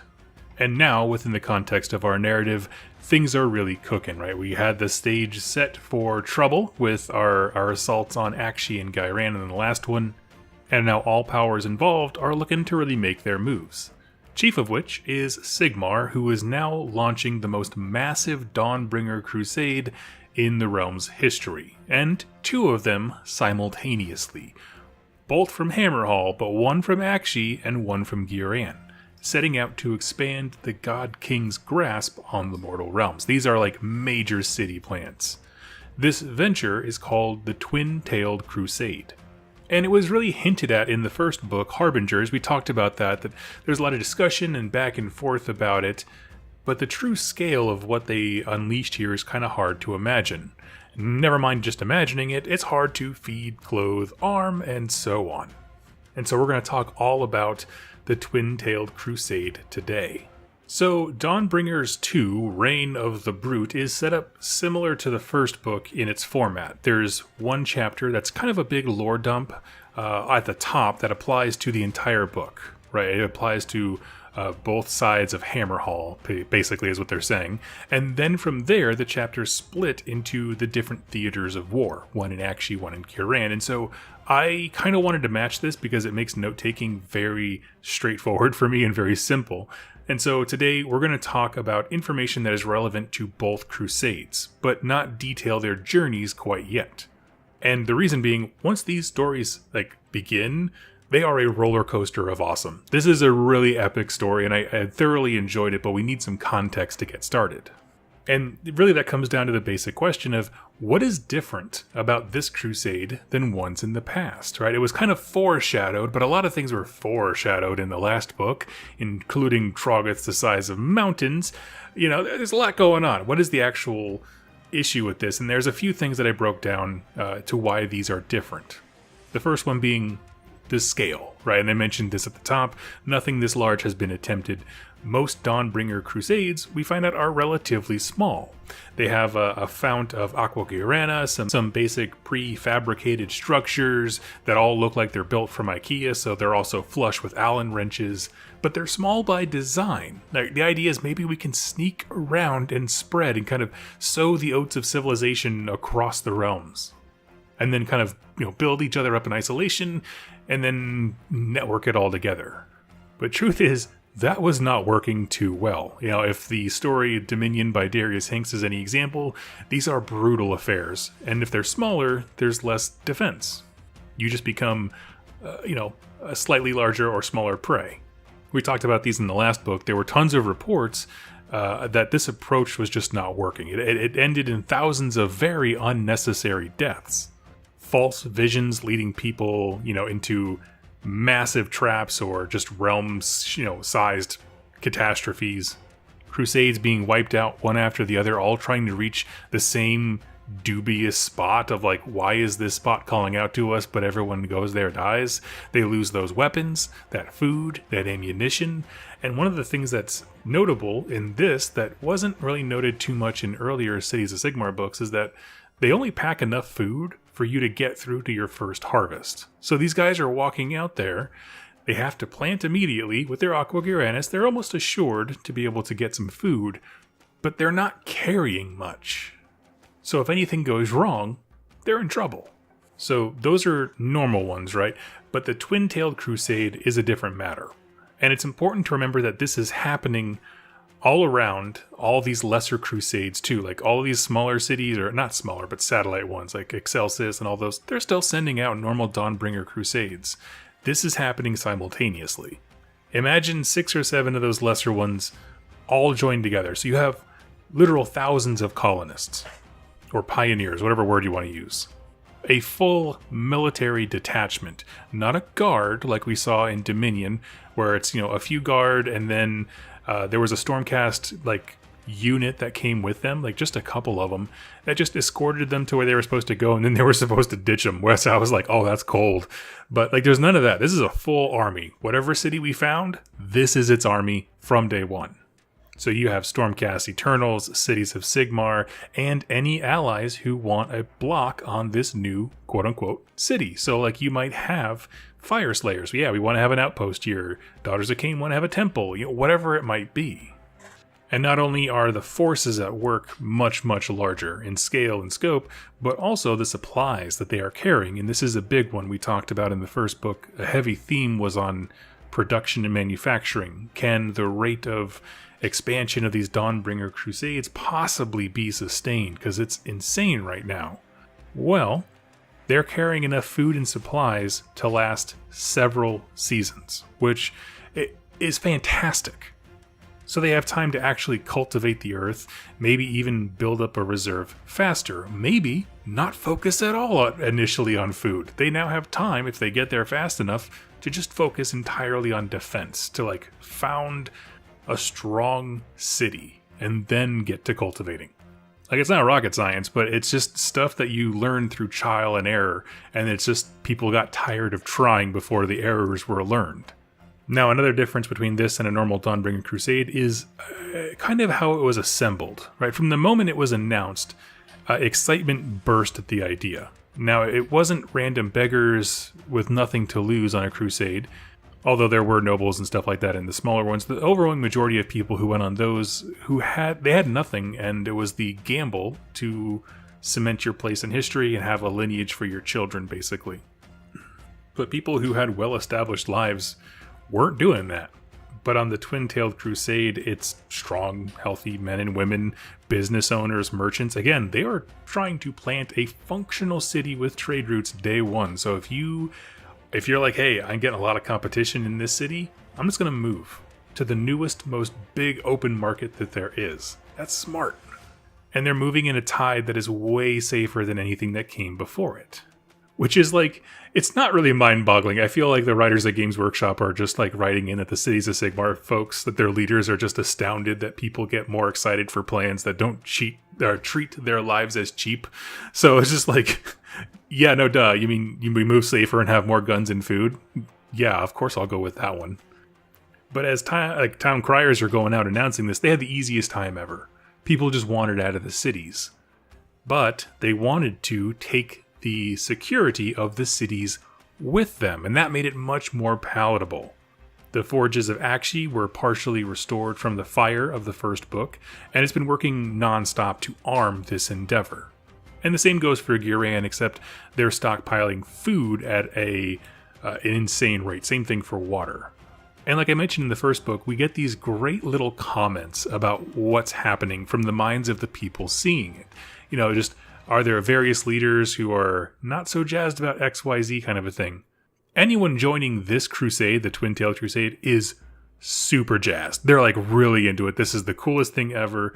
Anyone who's staying in Aqshy or Ghyra, the Hammerhal sides, are really wary about it. Not because they don't want to follow orders. It's not that they aren't happy to see the kingdom expanding and so on, but because there's such an inordinate amount of Hammerhal's defenses about to just walk out the front door. Like I mentioned, nothing ever stops in these stories, so threats are coming every single day. Chaos warbands, undead hordes, anything that destruction just meanders around, right? There was an ogre tribe or a bunch of gits looking for bottles. They just kind of meander around. And so what happens when they see the single largest crusade ever launched walk to the left, and the really big city that they've always wanted to attack to the right is really quiet all of a sudden? Not to mention, the place that is now quiet is now your manufacturing and agricultural powerhouses.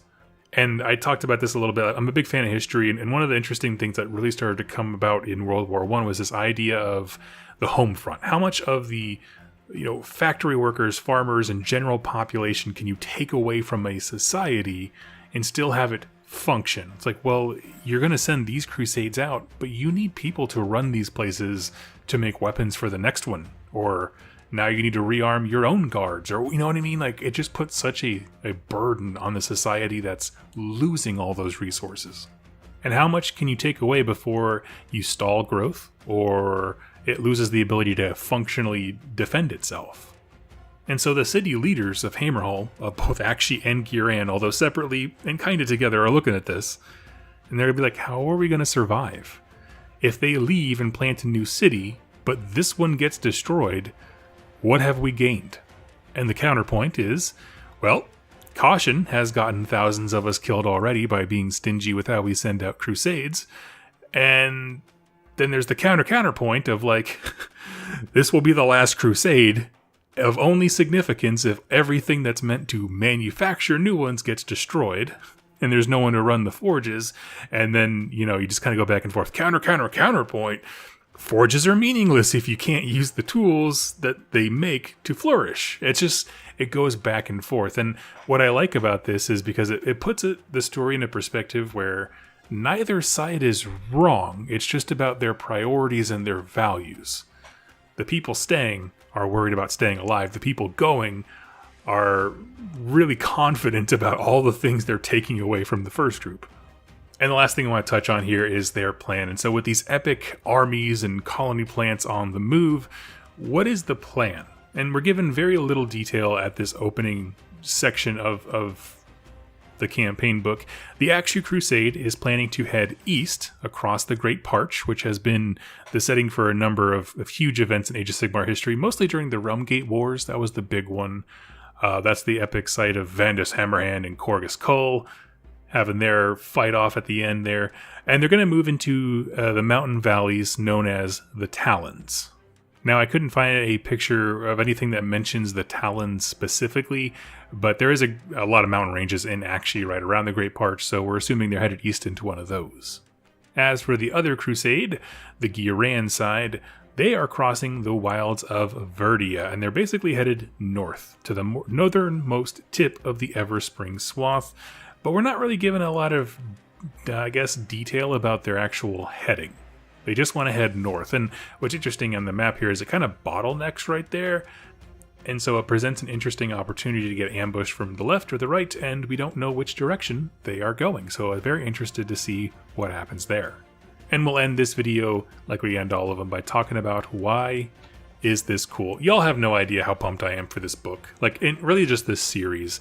Campaign stuff to me is so much more interesting and greater than battle tomes because we see things in action and in context. I like to think of battle tomes as like propaganda for your army. Everything's the biggest, everything's the most cataclysmic and the world ending. But when you have a campaign book and all those things have to be pitted against each other and work together in a story format, it's just, to me, much more interesting. Seeing where armies are moving and how, generals size each other up is really one of the more fascinating parts of real world history. So never mind when you're tracking the movements around mountains that want to eat you and your enemy general is a ghost or an orc or something like that. It's just crazy stuff. I love it.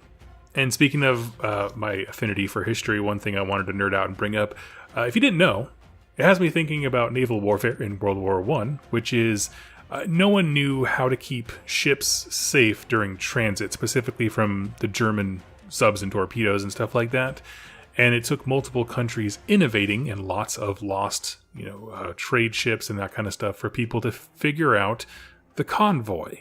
And that's when that was developed. In the same way, these smaller crusades just kind of keep burning out. And so the cultures behind them were like, we need to try something new. And this is, I think, their best attempt at mimicking that. A convoy, massive ships going together to protect one another, have overlapping fields of fire and vision and all these kinds of things. Same thing here with the twin-tailed crusade. A massive endeavor meant that at a moment's notice, there is a full army on hand to stop and fight anything. And I'm going to give you a spoiler alert for the rest of the week here. It gets a heck of a field test. That's what I'll say. But I want to end this video with a quick question here. Which theater of war, right, Aqshy or Ghyra, would you want to be in? They both sound like their own kind of miserable. I think for me in particular, I think that I would go Aqshy. The bugs and the swamps and stuff of Ghyra would get to me too much. The idea of so many living things trying to kill you, eat you. Nah, I'm not having any of that. I'd rather, I'm from San Antonio. I'd rather just walk across the hot asphalt desert that is the Great Parch than deal with bugs and stuff like that. No, thank you. Let me know your thoughts down below. Can't wait to read them, and I'll catch you next time. Happy wargaming. Welcome, Wargamers, to the flamin' hot trails of Aqshy, because today we are continuing our discussion on the latest Dawnbringers campaign book, Reign of the Brute. This is part 2 of the campaign series, meaning Reign of the Brute is the second book, and this is part 2 of my coverage of Reign of the Brute. So if you want to follow along, I'm not going to waste a lot of time recapping this time. Go see the first video and get caught up. Because today, as promised, we begin marching alongside the soldiery of the largest Dawnbringer crusade ever launched in the Mortal Realms' history, and we're going to start with the side of it that happens in Aqshy, the Realm of Fire. Also called the Crusade of Fire. This is the Aqshy side of the twin-tailed crusade that we mentioned in the last one. And it's important to remember that these events are going to be happening simultaneously with, after a few videos, we're going to talk about the Gargant side, and that's happening, again, at the same time. This particular army, the Crusade of Fire, is led by 2 named characters of these cities of Sigmar. The named characters that we got released here as an expansion to the Cities of Sigmar faction, and so it's wonderful to see them debuted with some context, a story to go with them. One representing the military might of Hammerhal Aqshy, and the other its fiery zeal for Sigmar. So the Hammerhal Aqshy side of the twin-tailed crusade launches. So we're going to start right when the gate opens, and by launches I mean it dang near explodes out of the front door. Okay, it's led by 1st Marshal Talia Vedra, who I'm going to call Vedra throughout the series just to make it simple for myself. And she is representing, again, that military arm. If you're looking for the model this represents, this is the new hero on Manticore. And Vedra here is in a hurry. You see, specifically, she wants to reach her destination and get her city founded before the Ghyra side of the same campaign. It's part friendly rivalry, which often military endeavors will do just to kind of spur each other on. It's all in good fun, generally. But it's also this, soft pressure to perform. And again, these people are all defined by the realms they live in. You're talking about a lot of hot-headed people who are like, I'm going to get there first. So they're very impetuous. They want this. And so to make it happen, the army is moving at an exceptionally aggressive pace across awful desert land. I showed a map in the last one, but basically it's your typical Realm of Fire stuff where there's just large plateaus of just ashy waste. It's super hot, magma flows. But they are making fantastic time. And one thing that I like that the book pointed out here is that Vedra makes herself seen among the entire Crusade. Like, she's not just like riding her griffin above in the sky because she's too good to walk. Her objective here is to say, I'm going to share the same burdens as the people she tasks them. It's sort of like that, I won't ask you to do anything that I would not do kind of leadership. And so she's bouncing around the Crusade off of her griffin, just kind of like helping people out, carrying loads, helping people up if they fall, that kind of stuff.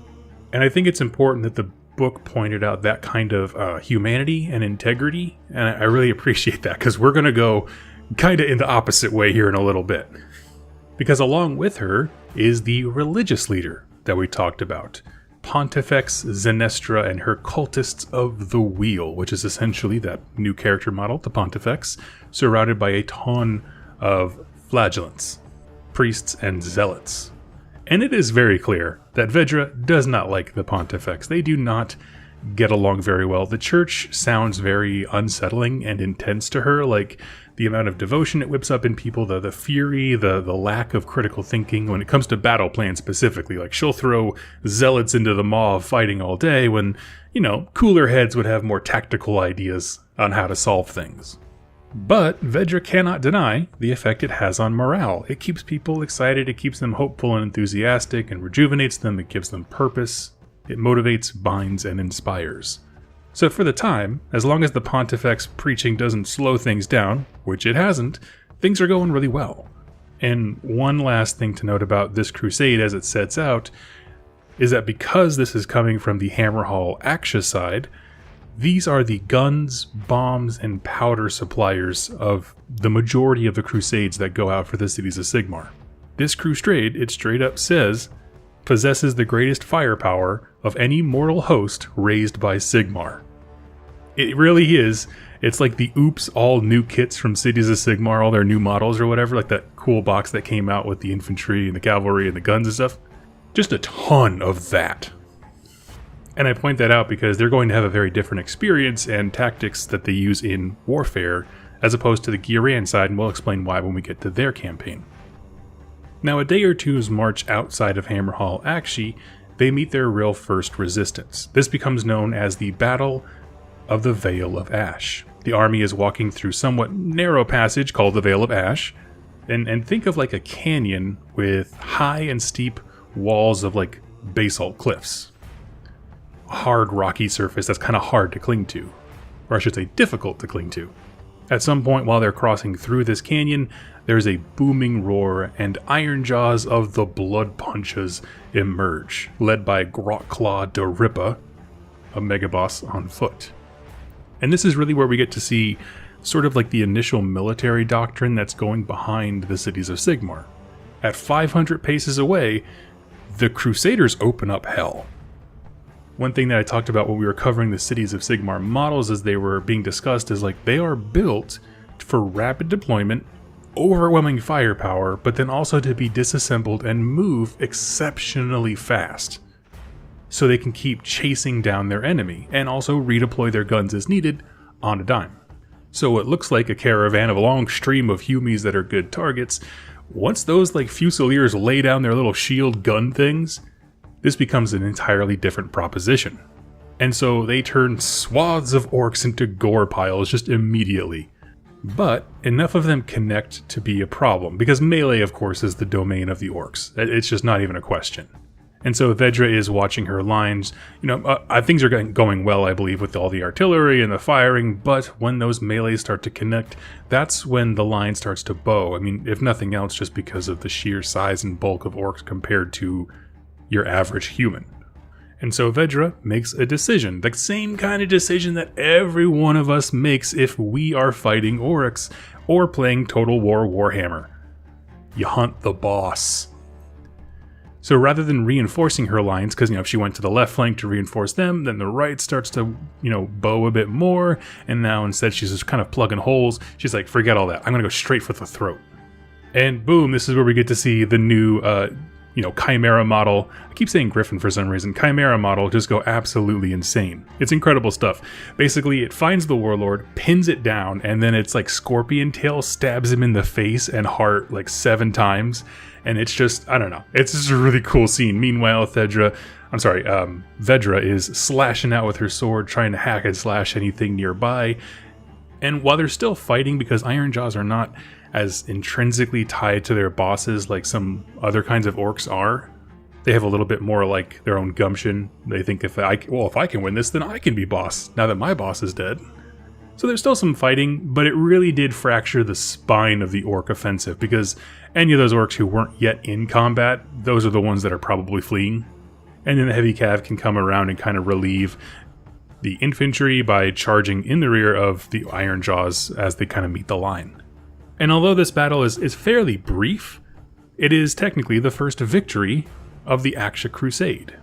And more importantly for us as readers, it demonstrates what this kind of warfare is going to look like. So as we read other books going in the future, we can really kind of conceptualize, okay, they build massive shield walls, overwhelming firepower, but again, rapid deployment and movement is kind of the strength.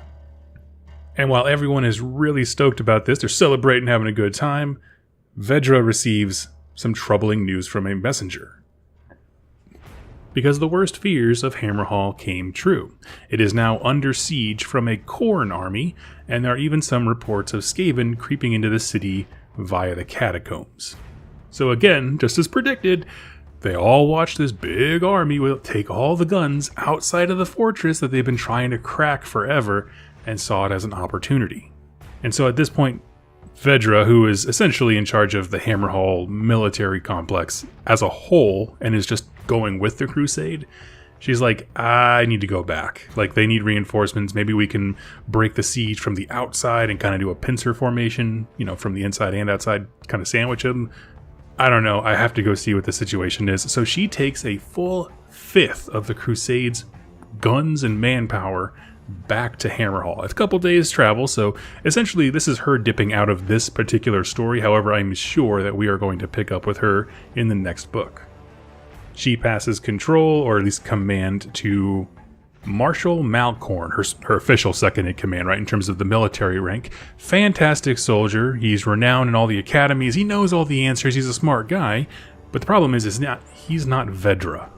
And so, while there is a command structure, and he is the military leader of the Crusade, there's a vacuum in leadership. Meaning who people look to for hope and inspiration and to lead them into battle. He can give the orders, and he gives the right ones, and the people who are smart respect him. But it's not the same thing as like a leader. And so this is when Pontifex Zenestra really steps up. And she starts aggressively recruiting amongst the, they're called Dawners, anyone who goes with the Dawnbringer Crusades, amongst these Dawners harder and harder, and almost in a way starts to become the de facto leader. In fact, by the time they reach their next milestone, the frontier settlement of Trucebreak, it seemed like command is slipping away from Malcorn. And it gets weird. Because if you don't know, like, the church has this iconography of the wheel ever turns. And this iconography around wheels becomes almost obsessive. Remember how insanely zealous these people become. And so they start taking the wheels off of wagons to start using as banners and stuff, which is absolutely a conversion that I demand to see on, is it Flagellance kits? Yeah, I want to see that. And so they're actually hampering the Crusade, because as they fall further and further away from, military reason and more into their religious fanaticism, they're starting to damage the Crusade a bit, and it's aggravating everybody. But smooth sailing seems to be going on. So because they arrive at Trucebreak, their first kind of milestone resting point, largely unharmed after that. There's some rough terrain, but that's about it. And they're coming into the town looking for a bit of a rest and reset. But as they are approaching the gates, it becomes apparent that things are not good here. Everyone seems like dour and on the brink of panic, which this is an established outpost for Sigmar. They have 2 cog forts defending them. They have walls, and it's just a great setup. So why is everyone so miserable? And it's important to note here that this is a small town at the moment, but it is well established, and it sits on a huge realmstone deposit and possibly a confluence of ley lines. So what I'm getting at is this is a place that is worth investing in to be a full city later on. So it's not nothing. It's not an unarmed farm town. They have guns and defenses, but they're still terrified of something. And we learn that this town, Trucebreak, has been receiving strange reports of an epic-sized Troggoth called the Trog King moving their way. Already, 2 Fire Slayer lodges and multiple cities of Sigmar, like satellite outposts, have fallen. And the only reports is, there's a huge Troggoth coming, and the longer he walks, the more of a rabble begins to follow him. Smaller Troggoths, giant spiders, Gloomspite gets, and there's actually a fun little sidebar here where it's just like, no one really knows why this happens, but whenever a large enough, Troggoth or giant starts to just walk in a direction, it's just this strange inertia that forms around them, and it just kind of calls destruction armies to them. So instead of just being a big monster that's angry, now it's a rabble/massive army. And by all accounts, the vanguard to this party was spotted nearby, and it kind of seems as if attack is fairly imminent. Now initially, the marshal thinks this could be a good thing, because his logic here is, well, if I can reach out and demonstrate my acumen as a leader and a strategist, and I crush this, maybe I'll regain some standing with the soldiery. I can start to fill those shoes of Vedra and be the leader, and maybe the pontifex doesn't have such a grip on my crusade. And as I mentioned before, in addition to the beasts, it seems as if every mountain in Aqshy was drained of grots. A true flood of a knee-high green tide. And this huge Gloomspite gets army, it's kind of a strange sidebar, it's like a change in perspective for a bit. We get a really quick instance of a Khorne warband seeing some of these like Troggoths and Gits coming at them, and they're like, oh, okay, we'll take a few skulls, heck yeah, and then so they start going into it, and it's a very brief, like 3-paragraph fight scene. But it's really cool. Like, there's one image of a Korgorath being skewered by the Trog King's antler and stuff like that. It's really sick. And that is, I think, kind of our tasting of the army that is bearing down on Trucebreak. Now, as mentioned, Malkorn, he's looking to demonstrate himself, and his idea, as the academies would say, is to go fight them in open ground. Form that big gun line, just like my buddy Jack on Rerolling Ones does, and just make the Gloomspite Gits players pick up their beautifully painted Troggoth models with some sort of sadistic glee. And boom, then the killing blow comes in from the heavy cavalry, just like they did to the orcs before. Now to this, the pontifex, who is in this kind of chamber of discussion, because she's still a civic leader, I mean, she still has the highest standing in the church, she is recommending we should stay back and defend what we can. Why would we go outside of the walls? We have walls here. You don't need to go put your gun walls up. You can just put your guns behind this wall. Despite this, the marshal takes his most trusted veteran units, the ones who don't show a whole lot of susceptibility to following the pontifex on a personal level, and begins to plan their assault. And that, friends, is where we will pick back up in tomorrow's video. The assault on Trucebreak, this little battle that happens outside, and what the fate of the actual crusade really is. So as with all of these, let's move into why is this cool? Well, I'm just going to start off with this. Vedra is awesome. She's portrayed as a very cool both person and warrior in this book, and I really like it. The Manticore scene was awesome. Just that thing thrashing around, ripping apart a war boss, seemed pretty cool. And it was sad to see her depart the Crusade, but I highly doubt she's leaving, the campaign story arc as a whole.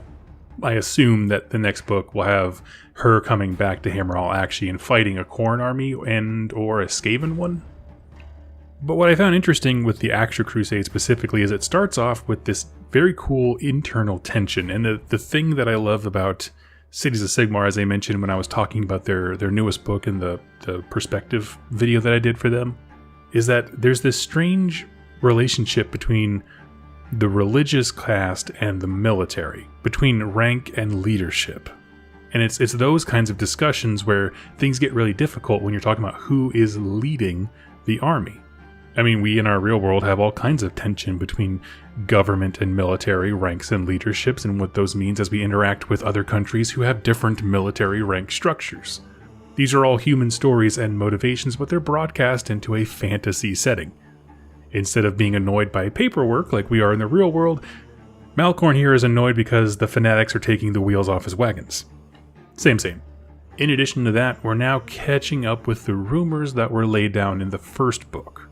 That is to say, if you haven't listened to those videos, a Fire Slayer went to Hammerhal to try and warn them because there's rumors of a Troggoth the size of those mountains, and since those rumors, the crowd around these creatures has just increased, meaning by the time that they were warned, the threat had risen exponentially.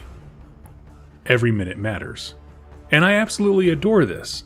They whispered about it in book 1, and then they are going to deliver in it with the next one by escalating the tensions right away. And it does a great idea, I think, of storytelling, of giving you perspective of like, it wasn't very far into the Crusade that they had their first encounter, which they won handily, and so they're feeling good, and then when they get to their second one, well, now there's more tension, right? Things are increasing more and more as the Crusade goes on. Whatever this thing is, it's right outside the gate, and in the same vein that we got a foreshadow of this Trog King assaulting on the Aqshy side, we are now getting a foreshadow of Khorne and Skaven assaulting Hammerhal, which is something I cannot wait for. Please give me good city fighting rules. I would adore that so much. Oh my gosh. We know that Vedra went back to meet them with a full fifth of the army, so you can look forward to more of the Cities of Sigmar starter box units in action, I guess. And just kind of put that in your back pocket. I think it's going to be an awesome story. I'm very excited for the next one, but we still have so much to talk about when it comes to the Reign of the Brute. In our next video, we're going to finish off the Aqshy Crusade, or at least put a pause on its story where it ends in this book, and then we're going to jump into the Ghyran side. Let me know your thoughts on these developments in the comments down below, and please share with your friends if you wouldn't mind. It means a lot to me. Thank you so much for watching, and happy wargaming. Welcome, Wargamers, to the flamin' hot Cheetos paths of the mortal realm, specifically the Realm of Fire, because today we are continuing our chat on the Reign of the Brute narrative book, as it's part 2 of the campaign series Dawnbringers, and this is part 3 of my coverage of Reign of the Brute. I'm not going to waste a ton of time recapping, so if you want to follow along, go check out Reign of the Brute 1, I'll have a link down below, and work your way forward. You're going to need the information from the previous 2 videos for any of this to make sense. But for the rest of us, I'm just going to set the scene really quick. We're following the Aqshy side of the twin-tailed crusade called the Crusade of Fire, and they were seeking rest in the frontier city of Trucebreak. And they are on the precipice of attack by a giant Gloomspite Gitz army, notably led by a mythic figure, a rumored one, called the Trog King. And this creature has a huge, massive army around it just because it's moving towards destruction and all the destruction factions are on board. Today we're going to follow all of the attacks that go on in and around Trucebreak, and thereby all the attacks that go around our twin-tailed crusade. And we're going to find out where it ends up at the conclusion of Reign of the Beast. So we left off with Vedra, our new character on Manticore, headed back to Hammerhal to deal with some unrest back there. Something about a Khorne warband. I'm sure it won't be relevant in the future. But here, Pontifex Zenestra, leader of the religious arm of the Fire Crusade, is subtly taking control. And in terms of rank, it's important for this story to re-emphasize there's a disconnect. She isn't the highest ranking military officer. That goes to a guy named Marshal Malkorn. But she is the head of the church, which contributed an immense amount to this crusade, and in the minds of many Dawners and more of this Free Guild army, she really is the sole authority. So they're kind of like equal rank in terms of social standing, one of the military, one of the church, so it's not clear who really has like true authority. But Pontifex Zenestra has the hearts of the people. And this is rough for the Marshal because he's looking for opportunities to regain some measure of standing and control of his own army. And so when they arrived at Trucebreak and they were told about this giant Gloomspite Gitz army bearing down on them, Malkorn sees this as an opportunity. I'm going to go out there, crush this army, I'm going to be the defender of Trucebreak. It's going to be awesome. But something of note is that Malkorn wants to go outside the walls to fight these creatures the way that he was taught in the military academy, which we'll be talking about here in a second. There is a nearby defensible position called Mander's Crest, sort of like a basin in this stretch of mountains. There's really one clear path to it, through an uphill craggy peak, and 3 sides of this area are naturally defended by like lava flows and rocks. He's got some cog forts, he's going to act as a bulwark, and really just set it up so that as the Gloomspite Gits are traveling across this little section, they can just be absolutely blasted with fire. It's a solid plan. All the military minds are like, haha, yes, this'll do it. But instead, Pontifex Zenestra is saying, don't do that. Why would you leave the walls of the city? Stay here, defend this, and then we can move our campaign on. And so let's focus on Malkorn's stand, right? He's like, nope, this is my chance to get some cred amongst my troops. I'm going to do it. And so, as we mentioned before, he was trained in the military academies of these cities of Sigmar, and his attack plan that we mentioned reflects this. I made the joke last video, but it really does bear repeating. This is essentially the Oops All New Kits army, right? Iron Will Artillery, the Fusillades, the Cavalry, all the things that were mentioned in that initial Cities of Sigmar box with like the cool battle tome inside. And so they set up exactly as they had planned. This is flawless formations, everything's looking good. And when they initially make contact with the enemy, they do amazing. Because the Grots, just like in the Total War Warhammer games, they run up, they get absolutely blasted, they retreat, and then they rally and do it all over again. And so it's this constant bouncing of waves and waves of greenskins off these guns. Artillery has overlapping fire, lots of fusillades, it's just a slaughter.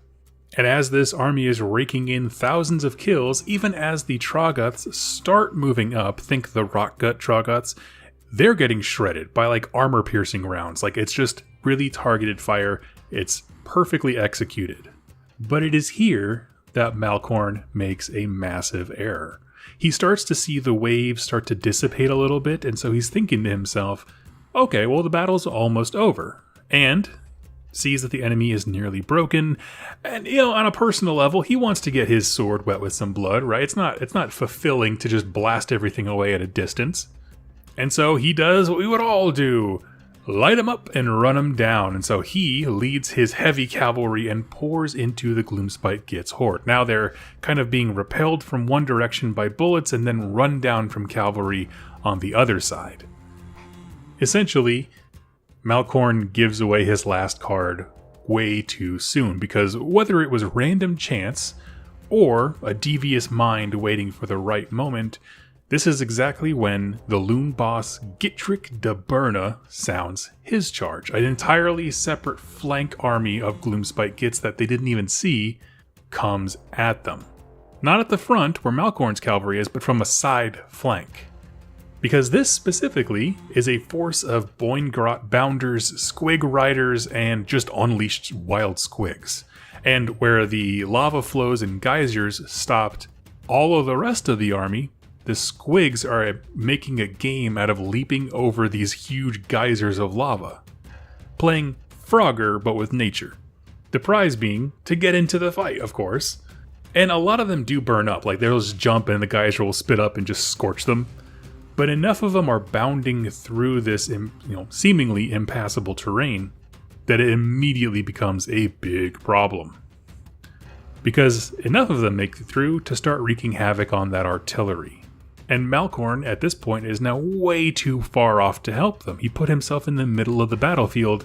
Now his back line is under attack. And I imagine the camera, kind of panning around the battlefield, right? He's in the center of this, and we get to just kind of see his day go from bad to worse. He's played his surprise charge, his artillery is getting taken apart, and then the ground begins to lurch. As the Troggoth King himself begins to move into view through the huge canyon gorges of this pass. And immediately he leans down and starts charging forward. Charges directly into a cog fort. If you don't know what a cog fort is, basically think of it as like a castle tower with spider legs that can move. Sort of like a Wild Wild West meets, King Arthur's court. But it's bristled with guns. It's meant to be a mobile fortification. Several stories tall, this thing rushes it, lifts it from the ground, and starts shredding it with those sweet-looking antlers. Now, seeing the gravity of this, right, even if he had saved his charge, they are not going to do anything to this creature, especially without all of their artillery at this point, and so Malkorn sounds the retreat. There is only death here. Right, nothing good's going to happen after this. And so he sounds the retreat, all the men start rushing as fast as they can back to truce break, and even their retreat is deadly. I mean, most deaths happen in the rout, as far as like old military stuff goes, but like the cog fort starts to kind of move towards the city, and as it is, a whole bunch of arachnarok start crawling up the side of it. If you've seen those, the massive spiders. You got spider riders going inside of it, skewering the people running the guns, and the cog fort is kind of pulled down to its death. And a couple hours later, the broken remnants of this force return to the gates of Truce Break defeated. At this point, Marshal Malkorn is a broken man. He has just lost so much. And it's the pontifex who at this point uses his down moment to take full control and responsibility of the defenses at this point. All opposition in rank, in terms of people who can like reasonably compete for control with her, have been done. Malkorn's not going to argue. She's got this.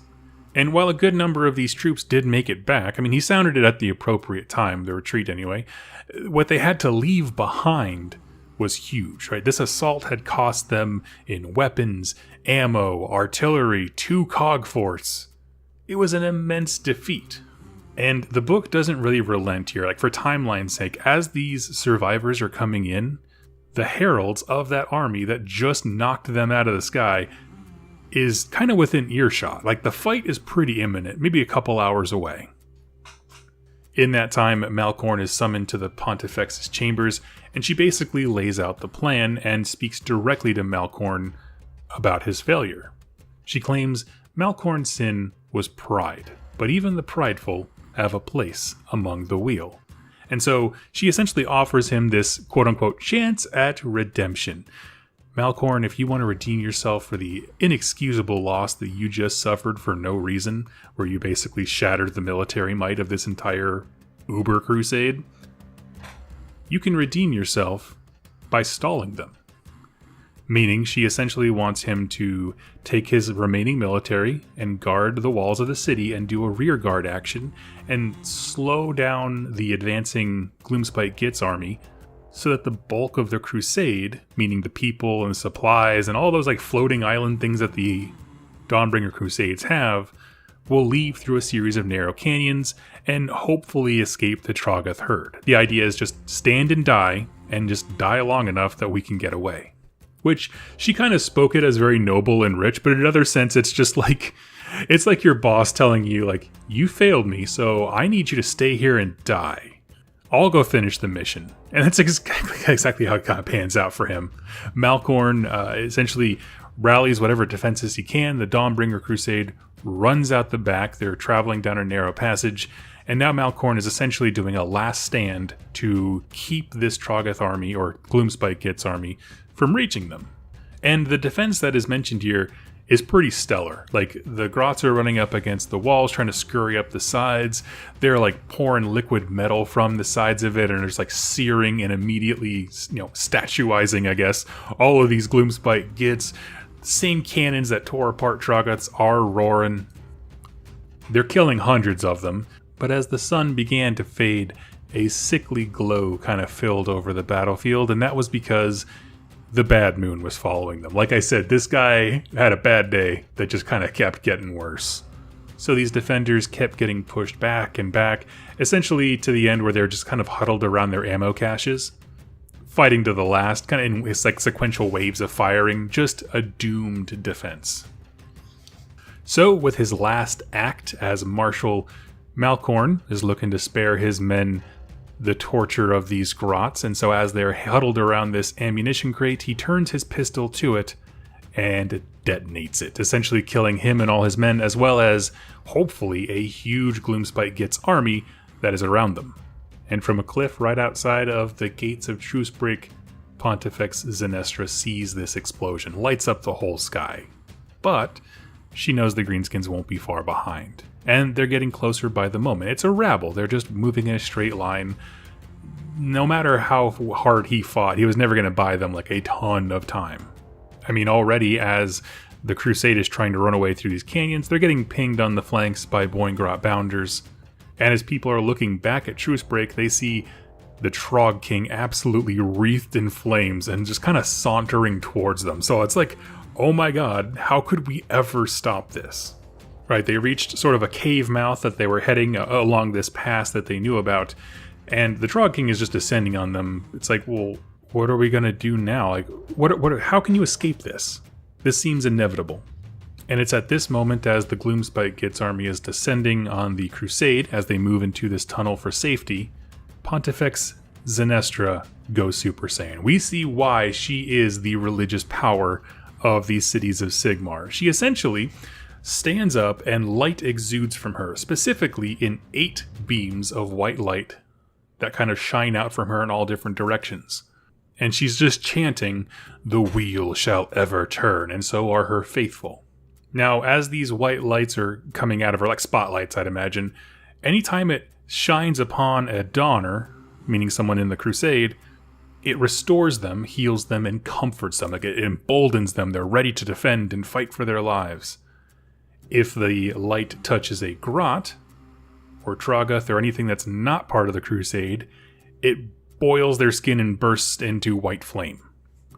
And so we get this imagery of, like, just lasers, like flashlights kind of going every direction. But as she speaks, the beams of light, like I said, 8 of them, go out for her, and they kind of have a circular pattern. And if you were to look at this from the air, like down at her in the center, it would look as if she was the center spoke of a wheel.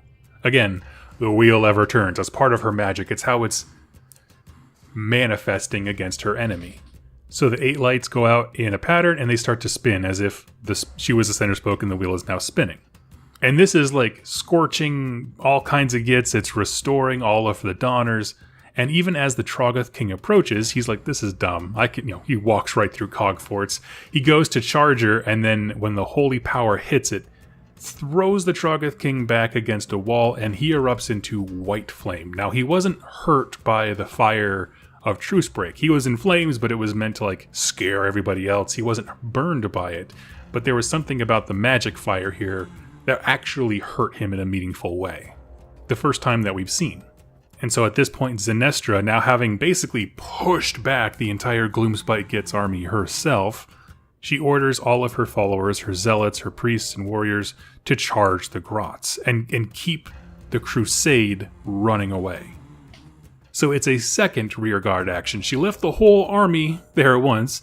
Now she's leaving the back half of her religious order, meaning there's still flagellants and priests and stuff in the front, but half of her remaining defenses are standing back here to let the Crusade move into the tunnels. And the last of her power collapses the entrance, separating them from their pursuers. And that is kind of where the scene ends. That is the conclusion that we get for the Crusade of Fire in Reign of the Brute. I am positive we're going to follow their story through these tunnels out into the founding of their new city, hopefully. But this was a roller coaster, right? They had a good fight outside the city, and their first milestone turned out to be a devastating defeat. And so let's move into why is this story cool? Specifically, the Aqshy side of the Twin-Tailed Comet Crusade, as we know it so far. One thing for me, I always look for these in stories, is perfect 3-part campaigns. The fight outside the gates, the fight for the city, and the rear guard action. Now, I know that this is a campaign book, so of course it's going to have story structure, but it's going to have missions and things like that. But in terms of story structure, I look for this even in like Black Library novels, because it's great to have some context for the kinds of missions that you're playing. So I just wanted to point that out. No matter what rules you use, even if it's a different thing, that format is fantastic for a 3-part campaign amongst you and your friends. Now, from reading it, I feel like the big themes here, at least in this part of the story, is 1, nowhere is safe, right? It's the biggest crusade. It should be the most heavily armed, but we've seen that military power evaporate as Vedra took a fifth of it back to Hammerhal, and now a lot of it was just bombed by friendly fire in Truce Break as the city fell. So that's certainly a theme. Nowhere is safe. Doesn't matter how many guns you have, doesn't matter where you're headed, how secure the destination is, everything is dangerous. And also we learn that Pontifex Zenestra is not your grandmother's priestess. She's pretty baller. She does not mince words. She's mean. I like her. A little bit intense with the wheel iconography here, but I like it. And I'm really coming along to the format of these stories, right? It's not a cliffhanger in the sense that, we know they survived. It wasn't like they were fleeing and they started the next story with the big wheel light magic thing. It leaves me wanting more, but I'm really satisfied with the cool battle scenes that we got in this one. As I said, the imagery of the wheel was thick, like sticking my nose in it, of how much everyone loves the wheel imagery. But certainly the campaign, at least on this side, is far more focused on religious zeal than the Ghyran side. So, especially when the pontifex took control, or started to subtly. So I get it, but yeah. And P.S. there, at the end, she sent like a bunch of her congregation to go die. Just stand outside of the cave wall and die so that I can walk through and make it out of here. Which, I have no bones about it. It's the same way that I role play my bone splitters. It's just go die so hard that maybe we'll win. Or at least, block out like 3 hours of time. I can dig it. Now, one thing I want to note here on the side kind of is relevant. Throughout the telling of this linear story of the Aqshy side of the Crusade is the story of the Trog King himself. And I will be doing a dedicated video to that one, adding it to the Gloomspite Gets playlist, and probably this one as well. But I just didn't include it because it really pulls away from the sequence of events, and I wanted that to stay tight. And the information is spread off a couple places throughout the book, and so I'll do a condensed, concise video for him specifically. But anyway, friends, that is our tale for today. What do you think of the Crusade of Fire? Now they are almost bereft of military support, except for the power of the church, which I do think can make a very, very compelling kind of crusade, and I'm excited to see what the Pontifex does with this command. Likewise, I want to know what's going back on at Hammerhal. I want to see Vedra again. She's baller. I want to see her take a fifth of an army and then just absolutely rock the Blades of Khorne's lives. Let me know what you'd like to see down below. Thank you so much for watching, hanging out with me, and I'll check you out tomorrow with the Ghyran side of the Twin-Tailed Crusade. Thank you for listening, and happy wargaming. Welcome, wargamers, to the fabulous nature walks of the mortal realms, because today we are continuing our chat on the Reign of the Brute, the second campaign book to be a part of the Dawnbringers campaign series, and part 4 of my coverage of this book. And if you want to follow along, please, I have linked episode 1 down below in the description. Start there and work your way forward. Because at this point in the Crusade, we're going to reset and refocus from the previous videos, last 2, I should say, in this series. And now we're going to pivot to the Hammerhal Ghyra side of the Twin-Tailed Crusade, moving through the Evergreen Swath headed north to Verdia.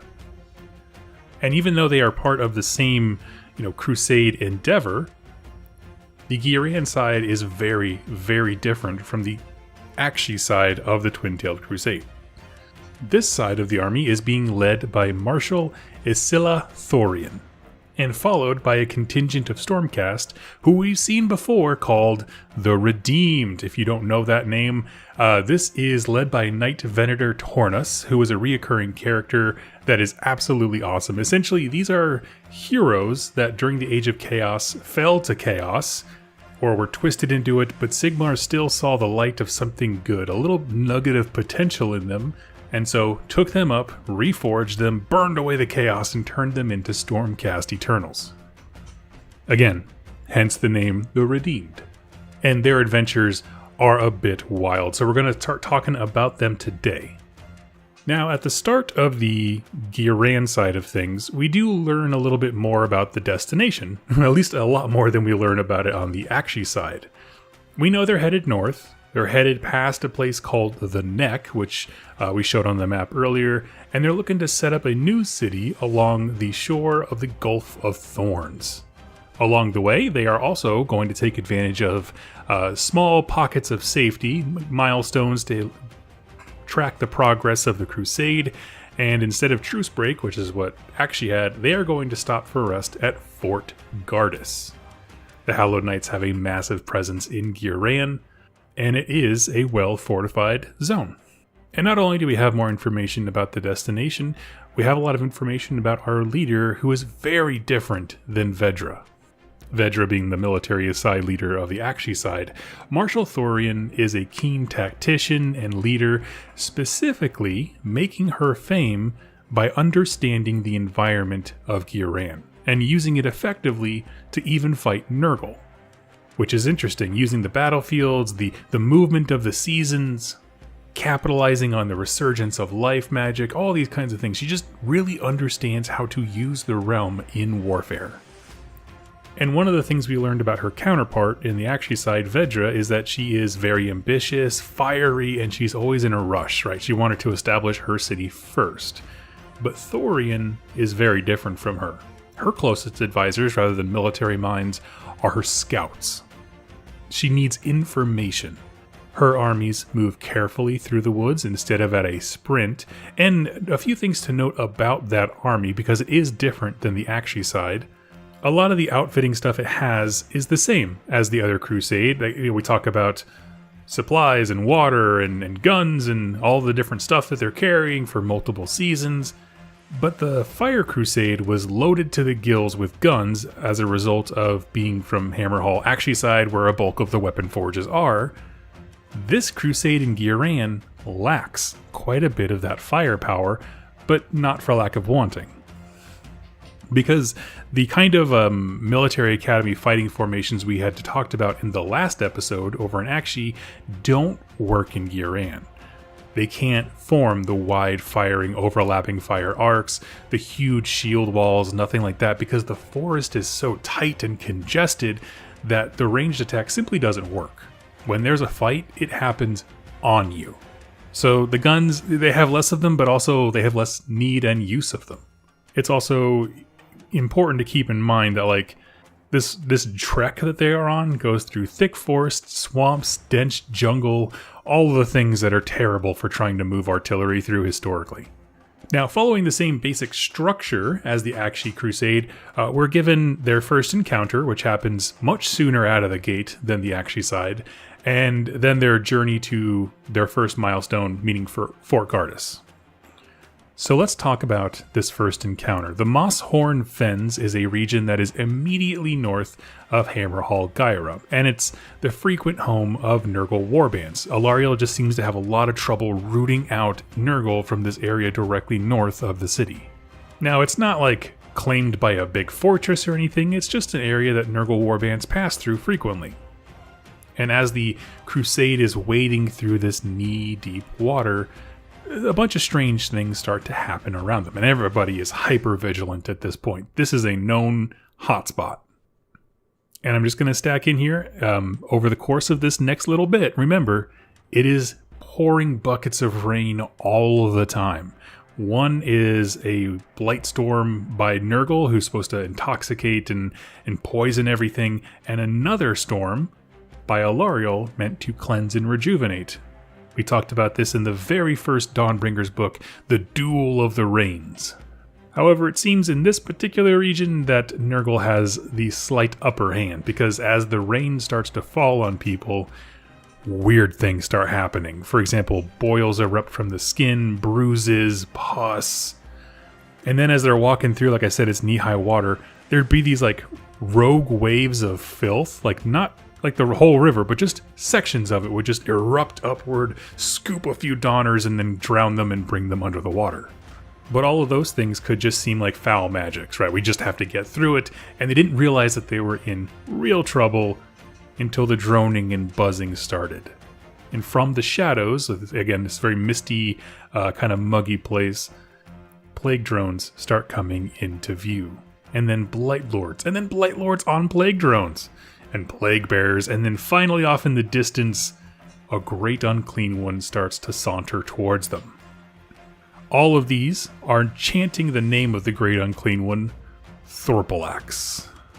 Now, the battle that sets up here is brief, because, you know, the swamp region is kind of the exception that proves the rule when it comes to Ghyra warfare. The swamp itself is open enough that they can actually form a firing line, and they do a great job of laying waste to a bunch of Nurgle stuff.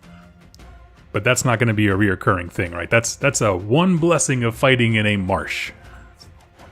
The fighting is brief, and it's a lot like the contact we had over on the Aqshy side with some orcs, but once the Great Unclean One rolls up to the fight, like in earnest, this is when the Redeemed stepped forward.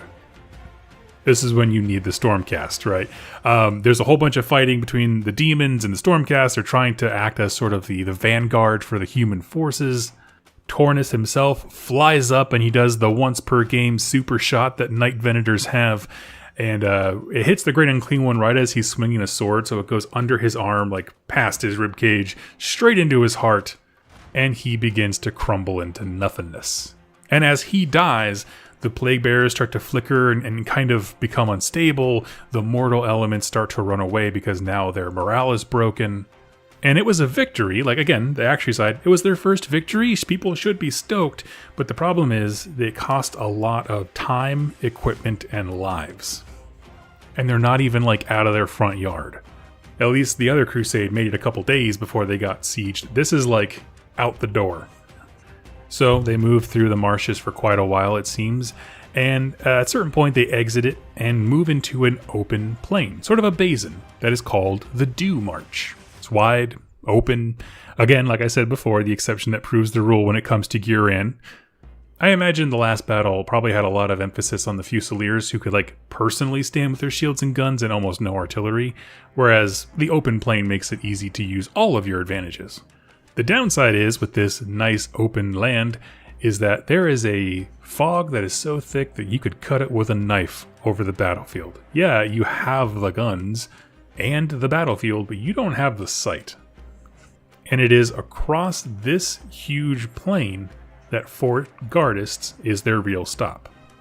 If you can imagine it this way from the sky, imagine a big plain, and then there's a very tight, dense forest in the middle. And that is between them and Fort Gardists. So the plan right now is to go around the rim of the forest. We'll just follow it around its side and then break off and go straight to Fort Gardists. The forest is dangerous. We don't need to go around there. We'll stay in the nice open plains where our guns work. And this starts to be like a really invigorating thing, right? Oh, this is now, we're on the easy part. We made it through the initial worst. Now we can kind of stretch our legs and relax a bit. But fate had other plans. As they're coming out of the water, they're drying off, resupplying, fixing the wagons, and then a feral roar. It's from here that we take a short change in perspective and introduce a new enemy for Thorian and the Dawnbringers Crusade. We switch to following Tusk boss Krazog Hornsplitter, and he has been meandering with his horde of Gore-gruntas looking for worthy fights and kills. He just kind of meandered through a realm gate and is so eager for a fight that they've been chasing down monsters here and there, but they're looking for an actual army to go up against. In fact, he's so anxious for a fight that he took all of his Gore-gruntas, anything mounted that could move fast, he took those and went off to go look for a fight, and he totally ditched all the foot-bound parts of his horde to be led by another boss, Zagrok Anvil Smasher, who will become much more important in tomorrow's episode. But understand, there's a cavalry army led by the brand new Super Pig, who in this story is named Hornsplitter. And as this Tusk boss is sitting on top of his fancy new model, I assume overlooking the plain, he spots a ton of torchlights, and it is reflecting off the metal in the cannons. Again, it's thick fog, but that stands out, right? A crusade of that magnitude with all those lights, that's going to stand out big. And that's the roar that we hear. And so our perspective then snaps back to being our crusaders. And Thorian immediately starts calling out orders, right? As they're pulling stuff out of the water, she's like, no. Get the guns first. I don't care about the rest. The rest of the crusade stuff can sit and seep for a little bit. I don't care. Guns now. So they surround the ammo carts, the steam tanks, and they form a shield wall. Exactly like the military academies do, right? You just form a bunker and blast them. However, this does not last very long because it's not exactly a tactic that the academies were ready for when they are struck by a panoply of pork, because these Gore-gruntas don't just hit the line, they go through it. Like, they literally etch. There's so much inertia and weight that when a Gore-grunta hits this line, they just go through it. And so they're kind of like strafing almost the cities of Sigmar army through their defensive measures as they're trying to make them. Thorian is seeing, oh, there's this epic pig with 2 podiums on the side so orcs can stand on each side and kill them without really needing to hold on to anything. That's pretty baller. We should probably weld some of those to our tanks, I'm not lying. And in short order, it becomes clear to Thorian that the shield wall is just not working, right? They're killing orcs, but nowhere near enough. And so she begins shouting new orders. And this is interesting because all of the fighting we saw from Vedra, she gave the command, and that's exactly what happened, right? Everyone followed her command to the T. She gave the right order at the right time. Thorian makes mistakes, but she is demonstrating that she is very canny. She reacts quickly and responds appropriately. So her new orders are to split up this formation into a wide, staggered one. This way, when the pigs charge in, there are gaps. You can dodge to the side, and basically it reduces the casualty numbers because the Gorgruntas can't just plow through all of you. Now you're spread out, and the fire is still coming from all different directions. It also has the benefit of kind of showing the Stormcast where the pigs are being funneled through. Those open gaps that the Gorgrunters are coming through are being raked by Stormcast Eternal fire, either arrows from the Night Venators. You also have prosecutors mentioned, which I thought they forgot prosecutors existed as a model kit, but they're hurling javelins of lightning down. It's pretty cool. And it's at this point that those Stormcast really kind of take the lead in the combat, right? Rather than just being about Thorian and her stuff, her orders are keeping her people alive defensively, and the Stormcast take the offense. They start soaring down and basically just tagging the orcs, trying to intimidate them, get their attention, and lead them away from the actual crusade. And with this, the orcs seeing the Stormcast as the better fight, they take the bait. They kind of leave the crusade alone, and they start chasing after these Stormcasts on wings who are harrying them. And at this point, the Stormcasts are leading the orcs in one direction, with some of the best Gorgruntas in Hornsplitta's army being dead, and Thorian has a choice to make. Because as we described the battlefield before, they could stay on their planned path, but it would expose her right side to the Ironjaws should they rally. Like I said before, they were going to go along the perimeter of the forest. Well, that would leave their entire side open. Should this exact Ironjaws army come, they could charge right through you. So we don't want to do that. The other option is that the scouts say that they can probably find a way through the Grim Bark Forest, which is what this is called, and that way they could go in there. It would give them a lot of defense from Gorgrunta charges because there's just not enough room for them to gain momentum.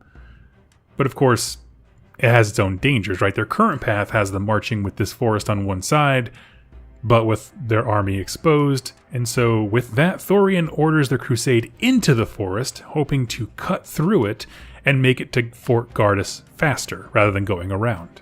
And that's not a small decision. There's a reason that they had planned to go around the forest. There's a lot of legends and rumors about this place. It's dangerous, it's full of the most massive creatures, you don't want to go in there. And that being said, the guns did so little to the Gorgruntas that were all plated in that big armor, that without the Stormcast Eternals leading the other part of the army away, the Crusade is kind of defenseless. So she's thinking, okay, they took away half the Orc army. If the other part, the Footsloggers or the remaining Gorgruntas come back, we just can't fight them. So let's go into the forest and get whatever defense we can. And this is where our scene closes for the beginning of the Ghyran Crusade. So as we do with all these, let's move into why is this cool? I'll say that Thorian is much more of my kind of leader than Vedra was. Although Vedra is cool, I praise the depiction of her. Thorian is more cautious, attentive, and wants to understand the battleground and the environment just as much as the battle, or sees it as a key piece of the battle. And I like that. It makes her a very canny leader. One of the cool new features of the Cities of Sigmar Battle Tome is the order system. Your heroes can give orders to various units. And it wasn't a huge representation of that, but I like the idea of just she's shouting different orders and different things happen on the battlefield with immediate results. And it's just kind of a fun, lore to game interface here. One thing I did want to note there, and this kind of stuck out to me, for how big of a problem Nurgle was in the first book, they really breezed right past him in this one, right? It's cool. The fight scene with Nurgle, it was cool. I like Nurgle stuff. It's a lot of fun. But He was the big bad in the first book, and this time they're like, we're going to walk through this swamp. Nurgle's like, no, we're walking through this swamp. And they beat the Nurgle, and they just kind of keep going. I was like, oh, well, seems like you guys could have done it the whole time. I know it's not true, but it's kind of funny to me. And it does seem as though they had a rougher start than the Aqshy one, though. And that's a big thing, is that they tripped immediately out of the gate.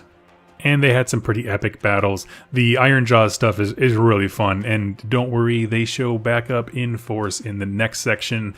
It's a big ol' scrap, and I think that you are going to enjoy it. So friends, tell me what you thought of this. Tell me what you think about the Ghyran side. Would you rather be in the Ghyran Crusade or the Aqshy one? As I said before, I still vote Aqshy. Even seeing how their story ends, I don't know. I mean, give you a spoiler alert, no one has a good day at the end of this series. But I'd like to know which environment you would like to fight in or whatever. I'd rather have Thorian as my leader, but be in the Aqshy environment if I could have my scruples. So anyway, friends, let me know your thoughts down below. I'd love to read them, and I'll catch you next time. Happy wargaming. Welcome, Wargamers, to the really, really rough Earth days of the Mortal Realms, because today we are concluding our chat about the Reign of the Brute, the narrative campaign book that just came out for the Dawnbringers Crusade for AOS. This is part 2 of that campaign book, but part 5 of my coverage of Reign of the Brute. And in this one, we're going to be concluding the Ghyran side of the Twin-Tailed Crusade. Now, if you want to understand the context of this next little bit and you're just jumping in, I have a playlist that's all about the Dawnbringers Crusade series. You can jump into episode 1 of Reign of the Brute and get yourself caught up. I'll have a link to those in the description down below. But there was a little preface, a little side story we go on here that I thought would be fun to throw up top right before we get into our story, and that is, we learn that Hornsplitta, the mega boss on the new Maw Grunta model that was attacking and harassing our Ghyran Dawnbringer Crusade before, well, he was led away from them by the Stormcast Eternals, kind of like parrying them and just kind of like harassing them to pull the army away from the Crusade. And then they were ditched. And he loses the Stormcast Eternals, he's absolutely furious about it, and immediately just does a heel turn and goes directly into the forest after the Crusade that he lost. But as he's chasing after them, he runs across a weird gap. And by gap, I mean there's just a weird line, like a straight line carved into the forest, and so they all stop and they're like, wait, is this evidence of the humans? Does this mean that they walked through here or what? And so, hoping that this will lead them to the Crusade, they start running down this weird line that was all of a sudden cut through a thick forest. And instead of bumping into the rear of the Dawnbringer Crusade, they find out what's actually making this line through the woods, and it is a Sons of Behemoth army, club, I don't know, group, shindig, I'm not really quite sure. They're not really a war band per se, but it's a huge gathering of Sons of Behemoth, Mega Gargants, and Gargants. And this particular Gargant army is being led by none other than their named character, King Broad. And he sets himself apart by pretty much being the only Mega Gargant with 2 brain cells to rub together. Their path, whatever he's leading them towards, is the thing that carved this perfect straight line through the forest. And as Hornsplitta is taking this in, around the feet of these Mega Gargants is the other arm of Hornsplitta's army. You'll remember in the last episode we talked about he took all of his cavalry stuff because he was so impetuous looking for a fight, but he does have a foot troop-based army, and that is led by Zogrok Anvil Smasher, his second in command, and it turns out Anvil Smasher just kind of got lost and then found the Sons of Behemoth army, and he's like, this is just as fun as following Hornsplitta, so we'll tag along. And so this really begins our story of the Ghyran Crusade conclusion by being chased into the woods. They're running towards Fort Gardus, which right now is in the crosshairs of a devastating army of Gorkamorka, right? You got Ironjaws, you know they're strong because they all got new models. Then there's the Sons of Behemoth, who are just, it's a whole tribe of them walking through the woods towards this base. And so let's learn about the fate of the Crusade of Life. So as I said, our story picks up with our heroes running through the woods, and it takes a slight detour to tell us more about what's actually going on in the Grimbark Forest. We're kind of learning this piece by piece as our heroes are running, and this collection of Gargants here has been literally walking in a straight line through it. And this is a problem because this particular forest is also the home of the Dreadwood Glade of Sylvaneth. Now, if you're not familiar with them, these are like the quote-unquote evil Sylvaneth, the ones who just have no love for humanity. They are uncooperative with any other faction. You are tree or you are enemy. Well, what should walk through their home base but this huge army of Gargants? And when I say they carved a straight line, they literally walked through like the soul pod groves and crushed them. Which essentially, you pick the most, we'll say, cranky of the Sylvaneth Glades, and then you destroy or mess with their ability to reproduce / be reborn. You know, they have a whole intricate thing with their soul pods. Go check out the Sylvaneth lore series. It's a big deal. And as they are doing this, they are ripping apart, ancients, Batanacide dryads. It's just everything's bouncing off of them. And when this is happening, there is a wailing that is going out amongst the Sylvaneth spirit song. Essentially like a psychic shriek that all Sylvaneth, including Alariel, can hear. The first to show up to this is Drycha, who is kind of like the patron saint of the angry Sylvaneth. And as she shows up, some of the Dawners are getting like picked and sniped off in the woods. Like if you're kind of on the periphery of the Crusade, watching the sides, all of a sudden a tree branch will just like grab you by the throat and tear you into the woods. It's that kind of thing, like they're just getting picked apart. And then Drycha reveals herself and is really coming in for the killing blow. And it's a great scene. They have like her beehives going crazy and it's just, she's terrifying looking. But right as she goes about to strike, a huge horn blow goes off and a warsong revenant with an envoy of tree revenants of Oakenbrow, which is sort of the polar opposite of Dreadwood, right? They're very open to other people. They're very, very supportive of other factions as long as they're part of order. And they stop Drycha and the Spite Revenants from killing their Crusade. They're like, hey, listen, we can kill people all day, but that's not going to solve our problem. The Warsong Revenant is really the one who has enough perspective, I guess, because he was kind of outside of this, watching these events. And he basically is able to inform the Crusade and Drycha of what's happening. That you two are not enemies. This is something way bigger than anything that's going on. And that you have an obligation to the mortal realms to not kill each other. This needs to expand. And not only that, but he knows where the tide of Gargants is headed. And says essentially, if we can't work together, we're all going to die. So what we're going to do is we're going to take this army, the Crusade, and head to Fort Gardas, as you were planning, but now we can expedite it because of Sylvaneth, trickery going through all kinds of under passageways and that kind of stuff. But we're going to get there and try to defend them. And since all the things are converging on this one particular fort, let's talk about it. What is Fort Gardas, right? They have reinforcements coming from one direction, an unstoppable killing army on the other. What do they got? Well, this is another small city that we have. It's not quite anything near as large as, say, Hammerhal, but it has a lot more staying power than the other city we mentioned in the Aqshy Crusade, Truce Break. It's much further along in its development. There's a storm keep here, which is sort of like a giant fortress monastery type thing for the Stormcast Eternals, which means there's also a steady retinue that's stationed there so they can be deployed out and help other crusades in Ghyra. Specifically, this is the Hallowed Knights. These are the very zealous and faithful servants of Sigmar, a heavy religious focus, that kind of thing.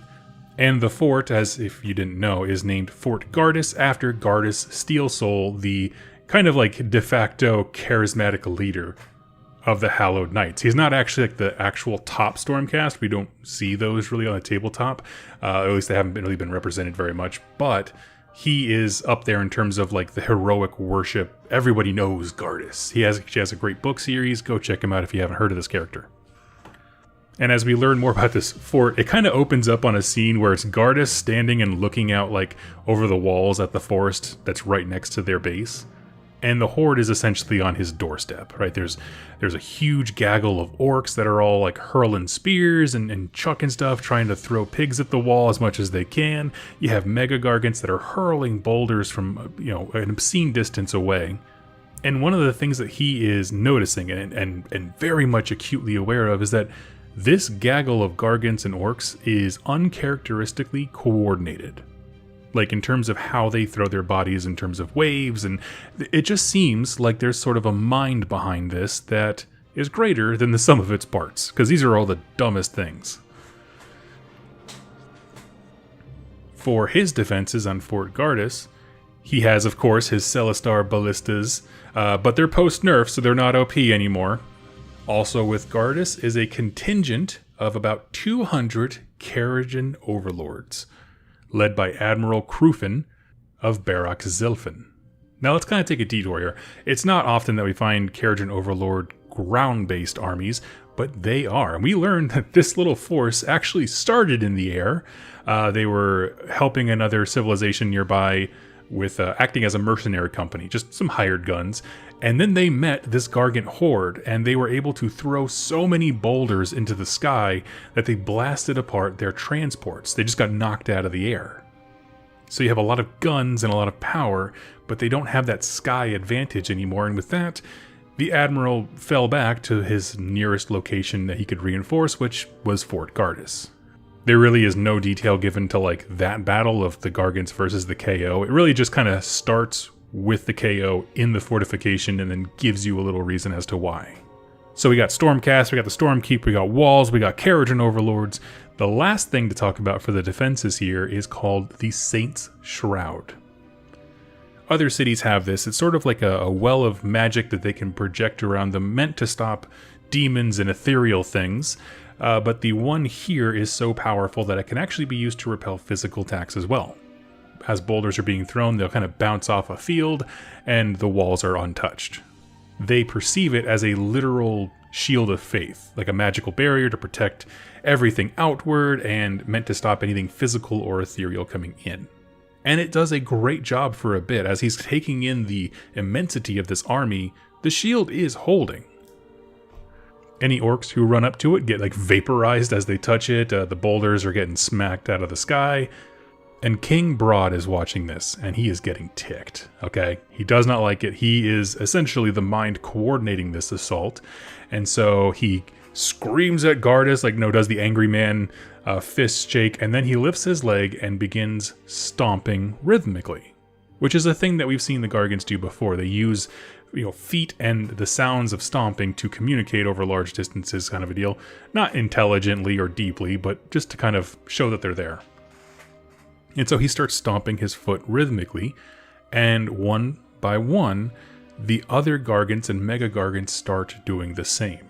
And Gardas is watching this, and he's realizing every time he stomps, his little shield of faith, the Saint Shroud, like it lights up, it flickers, almost like it's being hit by something, everywhere at once. And as more of these Gargants join the stomping, it gets hit harder and harder and harder everywhere at once. So at this point, he's realizing, it's dawning on him, right? Like, my shield is starting to fail because of that thumping. Whatever they're doing, it is such a powerful blast of energy that it's messing with our basic defenses. And we're getting the sense that every stomp was a blast of like primal magic, and this is where our boy, on his brand new model, Hornsplitter on the Maw Grunta, sees his opportunity. And this is the coolest plan I think I've read in a while for orcs in a campaign book, okay? Here it is. He's going to take his pigs on a long route to the fort, basically letting them run real fast and build up momentum for this epic charge. And his foot troops, including Anvil Smasher, are standing directly outside of the gate, like 2 feet from where the Saint Shroud is. So like Anvil Smasher is in danger actively, but he's like right there at the last spot where you can reasonably charge into this gate. So while the shield is being battered, Hornsplitter and his Maw Grunta go into a long and powerful charge directly up the main bridge, straight to the front door. And he's going full speed, everything's kind of a blur. As he passes his dude on foot, Anvil Smasher hits his tools together and channels all of the green Wa power from the entire orc horde, because now it's together, they've converged at the door, and puts it all into Hornsplitter. And so this Maw Grunta becomes a actual like green locomotive of just hate, and it just smashes straight through the door. They turned their leader into a living missile, and I thought that was the coolest thing, because we don't often get good depictions of what support heroes look like in action, but this one of the Anvil Smasher doing that same rhythm, working all of the orcs up, and then essentially like hucking him the ball of all this energy as he's charging in full speed. It just kind of seemed like a really cool way to demonstrate it mechanically where they're working together, but it's not intensely tactical. So he smashes through the door, and at this point Gardas sees this and he knows the momentum has just changed. Any hopes of defense that they had, he did not anticipate them going not only through the Saint Shroud, but then immediately through the front door.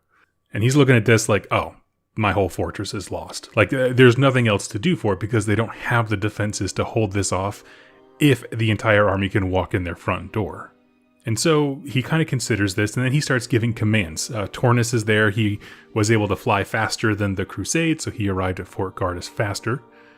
Or first, I should say. And he's telling Tornus, I want you to take all the civilians that are inside this city, and I want you to lead them out, specifically out of Northern Passage, and I want you to bring them to the Dawnbringer Crusade. They're going to join it. While you are doing that, we will stay, meaning the Hallowed Knights of Fort Gardas, and do essentially a rear guard action. We'll buy you time, you guys escape, run away as fast as you can. And the KO captain, right there, the Carriage Overlord guy, he's super impressed, and he swears to fight alongside Gardas till the bitter end, mainly because his alternative is returning home, maybe, with no ships and nothing to his name. Right? He would be penniless and broken in a Carriage and Overlord society, so he's like, this is as good as that, I guess. And like I said, it's a rearguard action, kind of similar to the one we see on the Aqshy side, but there's a few big differences. This is not as weakly defended as Truce Break, right? Malkorn took his troops out and already spent all of his best things before the main fight. This is all the best things. They have a Stormkeep here, they have artillery, they have Free Guild, Carriage and Overlord reinforcements. But the Sons of Behemoth army is clearly being directed by King Broad. And it's so effective that the only reasonable defense is to just give all of this up and send as many civilians as you can away. Rather than being a rabble that just overran a civilization, this is a very focused thing. It's a different beast, so to speak. And sacrificing an entire keep, keep, anything like that, it's an immense sacrifice. And initially it pays off. The refugees make it out to the Crusade, who is now arriving. And Thorian is looking at this and really wants to go fight with Gardas, right? At this point, she's like, I just want to... Wouldn't it be so cool to like fight gallantly next to this demigod of faith and power that is Gardas? She kind of like swoons a bit, but kind of snaps back to it, realizes that's the wrong move. He would die for nothing at that point, and retreats quickly, ragged, but back on the road with a few more bodies to help keep the civilization going. Now that is it for the Crusade itself in this book, meaning the forces led by Thorian that survived all this, the humans, they're all gone. Presumably Tornus is with them still and they're redeemed, because Gardas sent them away, but let's talk about the fate of Fort Gardas.